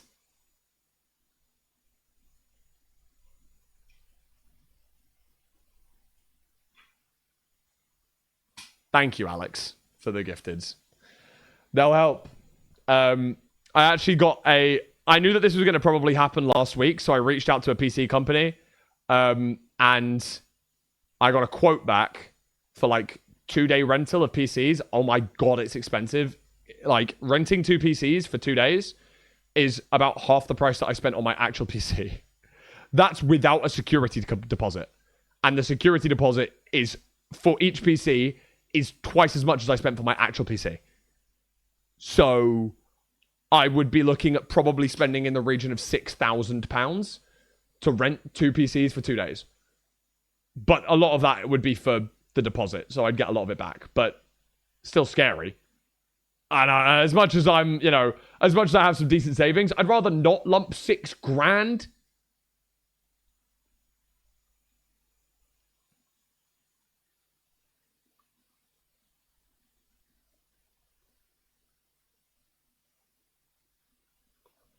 And I do have contacts. I could...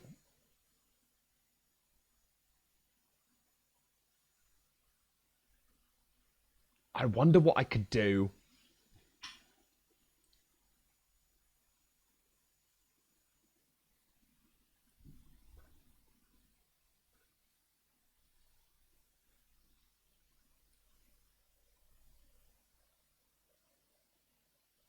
Who's nearest to Brighton could bring their PCs? Like, nah. I mean, it'd be horror. It'd be horror. I'm gonna see what Tubbo has to say. Probably. I've been pinged in Amesy's chat. What's Amesy said?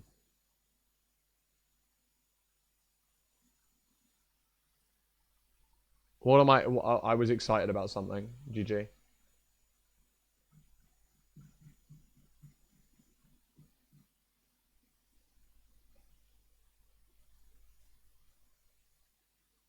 Oh, I got called out.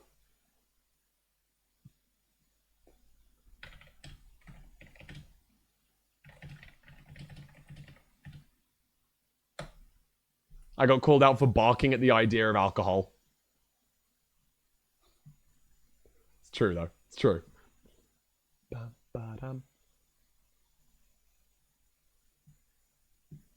What's Tubbo saying? I think Tubbo's got... Oh, wait, what? I hit diamond before Lucas Osborne. I absolutely Why am I on screen? Hey! I absolutely do. There's Hey! no way. Why are we There's elo no checking way. me? Dude, I will... Bro. There is no way Lucas Osborne hits diamond before me. Why are we elo checking? Fulham, we're elo checking because I was trying to get a read on how hard it is to hit diamond. So we're checking you. And actually what I said was, when I pulled up your stats, I went, oh my god, Fulham is so much better than I thought he was. Actually, by the way... Respect. By the way, so you're welcome. I was being nice. You announced the thing? And then I went on to mark? Lucas and I look, top 10 Fulham respect moments. W Fulham. W Tubbo! Oh, you He did the announced thing that I thing? do! What thing? Aw! I'm just saying I will hit diamond before the end of the year. Nod. I believe in I you. will hit diamond before the end of the year. A thing. That's a lock-in moment. You've got him started. Well, you can't just say stuff like that in my chat. You can't just say stuff like that in my thing. That's a lock-in moment. Fulham, you're my coach. You're my hero. You taught me everything I know about this game. Do you not think me, Minecraft for 10 years plus, can get diamond before the end of the year? I think that you can hit Come on. diamond before the end of the year, yes. Come on, bro. I do. I have to be nice. I think you can hit diamond before the end of the year, yes! Sorry. Look at these fingers. There's greatness in them. Look at these fingers. There's greatness in them. No, I These believe fingers he have can. greatness in them. They have greatness in them. Look at these fingers. Tubbo Okay, put I'm going to the 1 bathroom, I'll be right grand on getting to diamond before you. Blood. Hey, Lucas. Hey, Lucas, we're locking in, yeah? We're locking in. You're hitting diamond before him, bro. I'm telling you. I said he can get it before the end of the year. You can get it before the end of the month, bro. Come on. Come on, G. Come on. Bro, wait, we can actually hit this shit, We can actually hit this shit.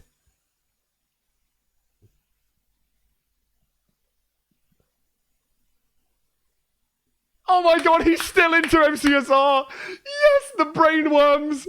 The brainworms are back. After mid-offs, he goes, MCSR ranked, Maybe we'll get teaching Lukey and maybe Tubbo speedrunning streams. Fine. Wait. Chatters, do this. Point right, assemble. There we go.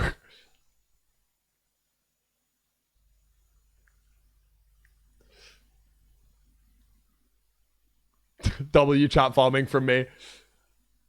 Shrug 7. Thanks, guys. Thanks for that.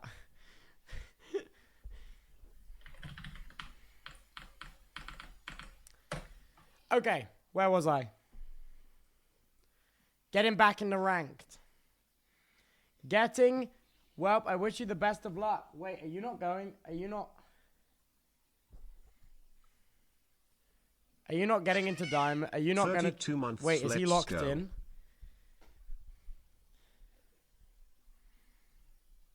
Is he not locked in? Bro.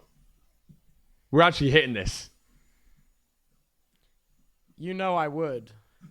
Well, if I beat you, you got to give me $1 grand. I'm holding you to that. It's a 1K wager? I'm holding you to that. Bro. If I beat you, you got to give me $1 grand. Bro. 1K wager, who hits diamond first? Oh my god. Your call? Oh my god. Bro, I can't fucking make this call. Should I speed Oh run? my god, wait. I'm dyslexic just like you. Well, that's great. We have so much in common. Oh, mate. Let's start a band. Bro. You got to get diamond now? I can get diamond in my sleep. You know I can get diamond in my sleep. I don't actually know. I'm going to be honest. I don't think either of them hit diamond this year. I'll be so honest. Like, the more I think about it, the more difficult I know that diamond is. I'm not sure that either of them hit it. It's scary. That's actually a really scary time commitment.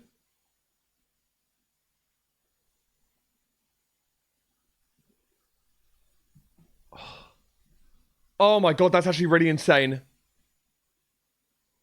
Emerald is 2 possible. Emerald is 2 possible. Emerald is too easy. Diamond is maybe too hard. Oh my god.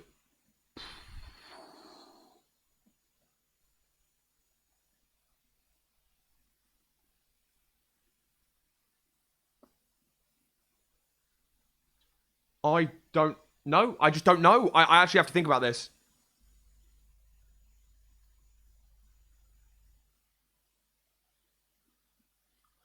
I truly think that Tubbo probably has better Minecraft mechanics than Lukey. And I think that's quite important. Like, I think that Poundy has better mechanics than Lukey. I think Tubbo has better mechanics than Poundy. So I think if anyone was going to hit Diamond, it's probably Tubbo. Unless Lukey can just somehow, like, install the mechs. Tubbo's a brick. That's the thing. Tubbo won't practice. He'll just do runs all the time.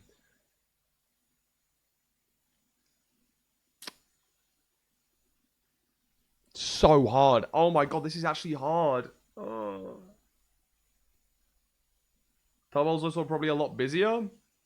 You'd be surprised. That man can lock in. That man can truly lock in. Wow, this is actually really hard. I like. It feels like it's. I feel like it's my call on a £1,000 wager. I actually don't know what I can say.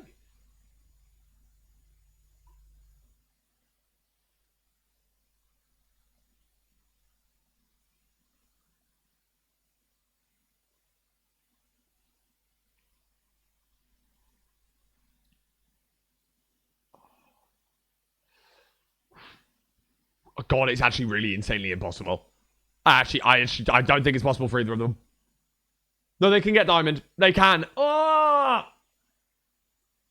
I don't think... I actually think I might actually have to back Tubbo, though. I think that Tubbo gets a diamond more faster than Lukey. Unless Lukey can somehow put in hours and hours and hours of mech practice. I just don't think... Like, I've seen Lukey do this week of mid-offs. And, like, I think Pangy can hit diamond by the end of the year. I think that John can hit diamond by the end of the year. I don't know if Lukey can. What if I teach Lukey? I still don't think it's going to matter. I think it's inherent, like, Minecraft skill. And at the moment, Lukey doesn't have it.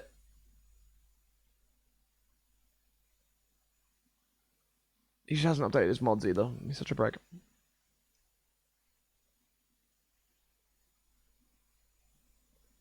Copy Windows link. Add instance. There we go. Okay. Good man. Wait, is that it? These look the same. They all look the same. Guys, I don't think it's launching. Everyone chill. No one even listen to me.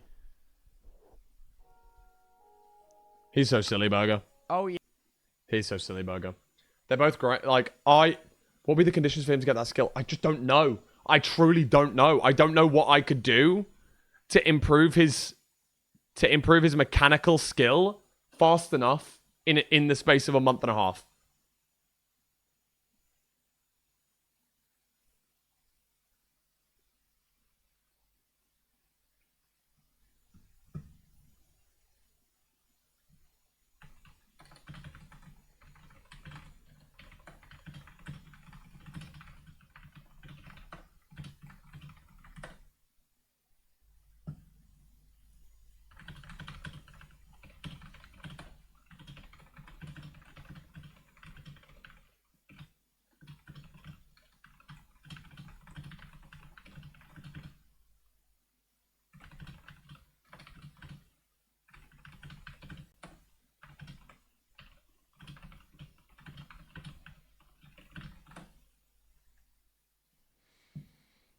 I feel like I can do this. People underestimate me. My whole life, people have underestimated me. Mods, can we set the sub goal to 2.5k?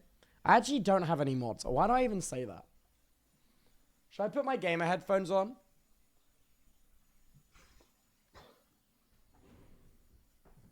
Are we getting gamer or are we chilling? What? Okay, I should quit. Oh, hi. AOC. Oh, CBA. Bro. Oh, to be fair, if Lukey buys a PC, You just then said yeah. CBA. You don't even realize you're mod. That's true. You're mod anymore. That's crazy.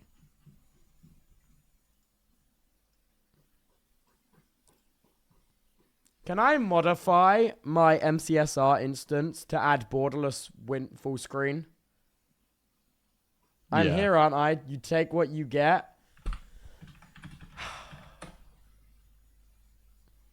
Meeting Toby tonight to buy CBAs PC can't be parts. Oh my god. I think so, yes. Wait, so you're telling me I could add... You're telling me I can add whatever mods I want to the MCSR launcher. Wait a minute. No, there's a Wait a minute, guys. whitelist. We're about to do You something brick. crazy. Wait a minute. Hitting diamond just got a whole lot easier. We're going to use inject. No, there's a whitelist, you brick. Okay. Don't call me a brick. That hurts my feelings. You know I'm not that dense. Okay, so don't be a brick Create mod in then. ranked. I'm not a brick. Okay, don't be a brick then. Fulham, I got a question. Oh, God. Ninja. How do I know if this is set up right? I mean, How do I know? Because I've changed all my settings. oh, hell no. Fulham. How do I know if this Silly. is right? Bro, I have just done a full week of Oh, coaching. hell no. Are we so for real? That's okay. Bro, I have just done a full week of coaching. Be so for real. Fair enough.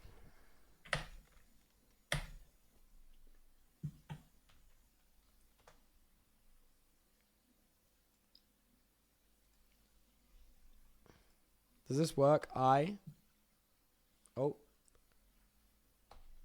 I can sort it out for him. To be fair, Lukey does have a... Yeah, Diamond is pretty insane. You'd need an average on in runs of less than 15 minutes. Average, not best time. Which makes it pretty tough to reach.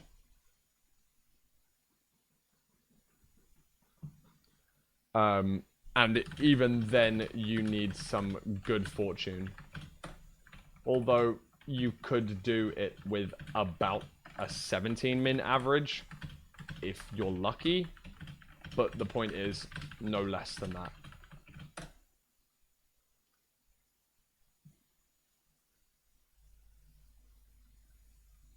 Pound cake heart. Yeah, there was another player that was like a 17-minute average that got to diamond, though. In a Guess the Elo video, I think.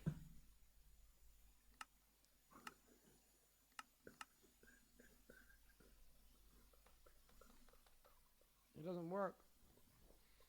It doesn't work. I'm cooked. Chat, I think I'm actually going to have dinner in about 10 minutes time, by the way. So I'm probably chopped. Bro, I'm actually scared for these guys. Genuinely, this is scary. Oh, God. Maybe I actually have to coach Tubbo and Lucas. Oh, hell no. It'll be fun. I'll enjoy it. It's okay. As long as they don't actually put a grand on it. Jesus fucking Christ. Recruit another? You're going to coach Tubbo too? Well, no. Maybe. You're cheating on me. Look, I just want everyone to do well. I want everyone to be happy. I've got a feeling like Tubbo might go get his own coach, though. So maybe I will have to just teach Lukey.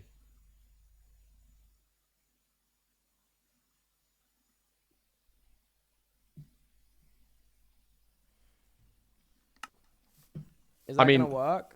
Toby's trying to figure out how to game capture the game at the moment. So at least there's that. I think you need to get a PC ASAP Rocky yesterday, brother. If you want any chance of doing this. I sent you DMs about like the average time you'd need to get. That needs to be your average time. Not your best, but your average. So that means if you're not getting like this is what I mean by I think Pangy can probably hit diamond by the end of the month. Or like the end of the year. You need to get to that level or we're chopped, you know? So good luck. That's all I can say. For now, what I'm going to do is I will raid into Toby because I have food. So I gotta go eat. I'll be live again tomorrow. You know where to find me. I'm going to, if you haven't already, please do join the Discord. It'll ping when I go live. That's it. And we yap it up in there occasionally. I told everyone that I broke my ankle today. I didn't actually break it, thankfully. It was only a sprain. But I did go to hospital. So, like, that was where people would have found out that maybe stream was a little bit later than expected, etc. But it looks like we're going to coach Toby and Lukey over the next couple of weeks on how to speedrun and how to get to diamond. It'd be really funny if I queue one of them Like, imagine they're, like, close to diamond. Imagine they're, like, actually close to diamond, because I can queue people in, like, Emerald 3. Because I'm, like, 1650. So I can queue people in Emerald 3. And, like, there's a chance, right? What if they get to Emerald 3 and, like, I'm final boss? Oh, my God. Imagine the cinema. Imagine the cinema. They're fucking 1450 and they queue me and it's like final boss standoff. Dun, dun, dun.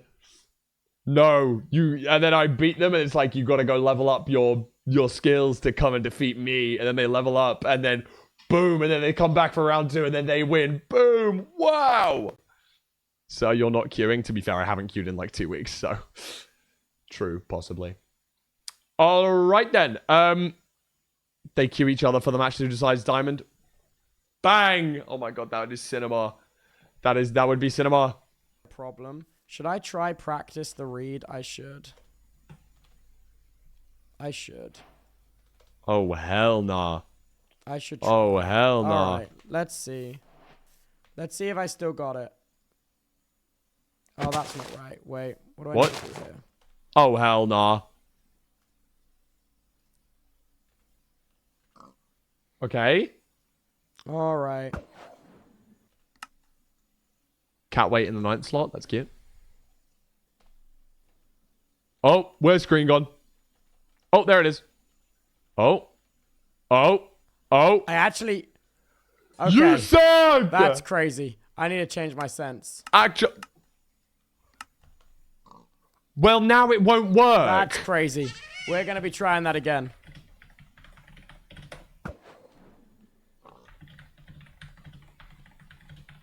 Oh my God, even on Yawn, this is impossible. You can't change your sense, bro. That's the whole point of how Ninja Brain works.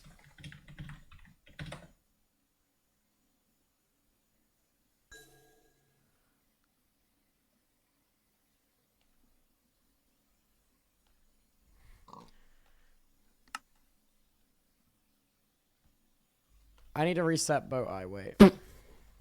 Oh, hell no! Oh, hell no! We're a stupid burger! We're actually stupid burger.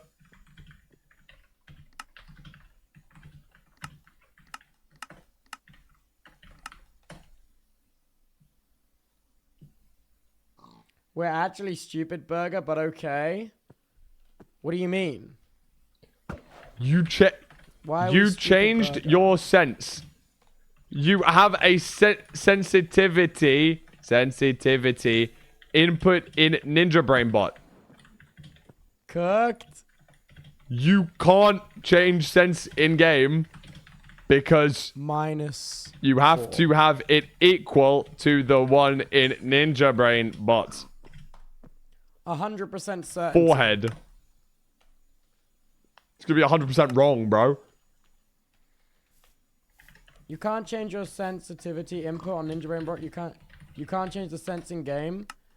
No, I definitely can if I've set it to Yawn. Well, let's see if it works. Let's see if it works. You definitely 100% can't. certainty of being wrong. Maybe it's right. Maybe it's right.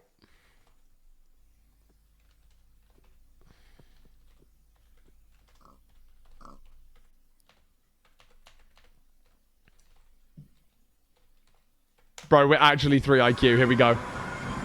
We're going to the chords. I'm checking. Now, watch it hit, and then he won't even check. Like, watch it hit, because he actually thinks he's better than... He's actually better. He actually thinks he's genuinely just better than the people that know what they're doing.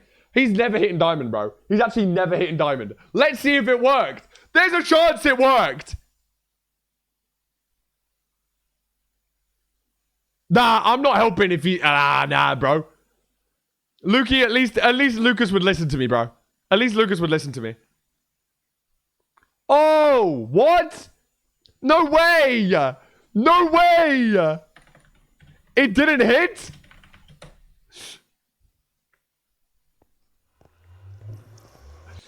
No way, it didn't hit? No weighing. It didn't hit. Wait. Locate stronghold 1,000 blocks away. What? What?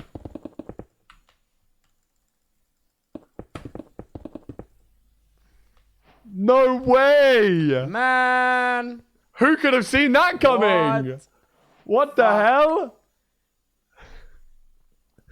Maybe I'm not fucking cut out for this shit. Enjoy getting to... Wait, hold on. Diamond 1 raid, full raid. Here we go. All right, we're going to go raid into Tubbo because I've got dinner. All right, have a beautiful rest of your day, guys. I'll be live again tomorrow. We'll do more coaching. We'll do more hate watching of the Tubbo Lukey race to Diamond. That'll be a fun one. That'll be a super fun one. I'm excited for that. And yeah, I got to go sort out some stuff with the Lewis Film Invitational. So if you haven't already, hop into the Discord and I will see you all tomorrow. We're going to be live again tomorrow. I'll see you all then. Okay? Bye, guys. Bye. Bye, bye, bye, bye, bye, bye, bye. Oh, dude, I haven't even clicked raid Tubbo yet. Sorry. Where's Tubbo? Tubbo. Go. Okay, are we here? Okay, we're here. Okay. Start raid. All right, we got 10 seconds. Sorry, brick love. Sorry, I'm a brick. Here we go. Okay, it's 6, 5. Okay, right, now I'll say goodbye. Okay, bye, everyone. Bye. Have a great rest of your day. All right, everyone. Bye. Goodbye.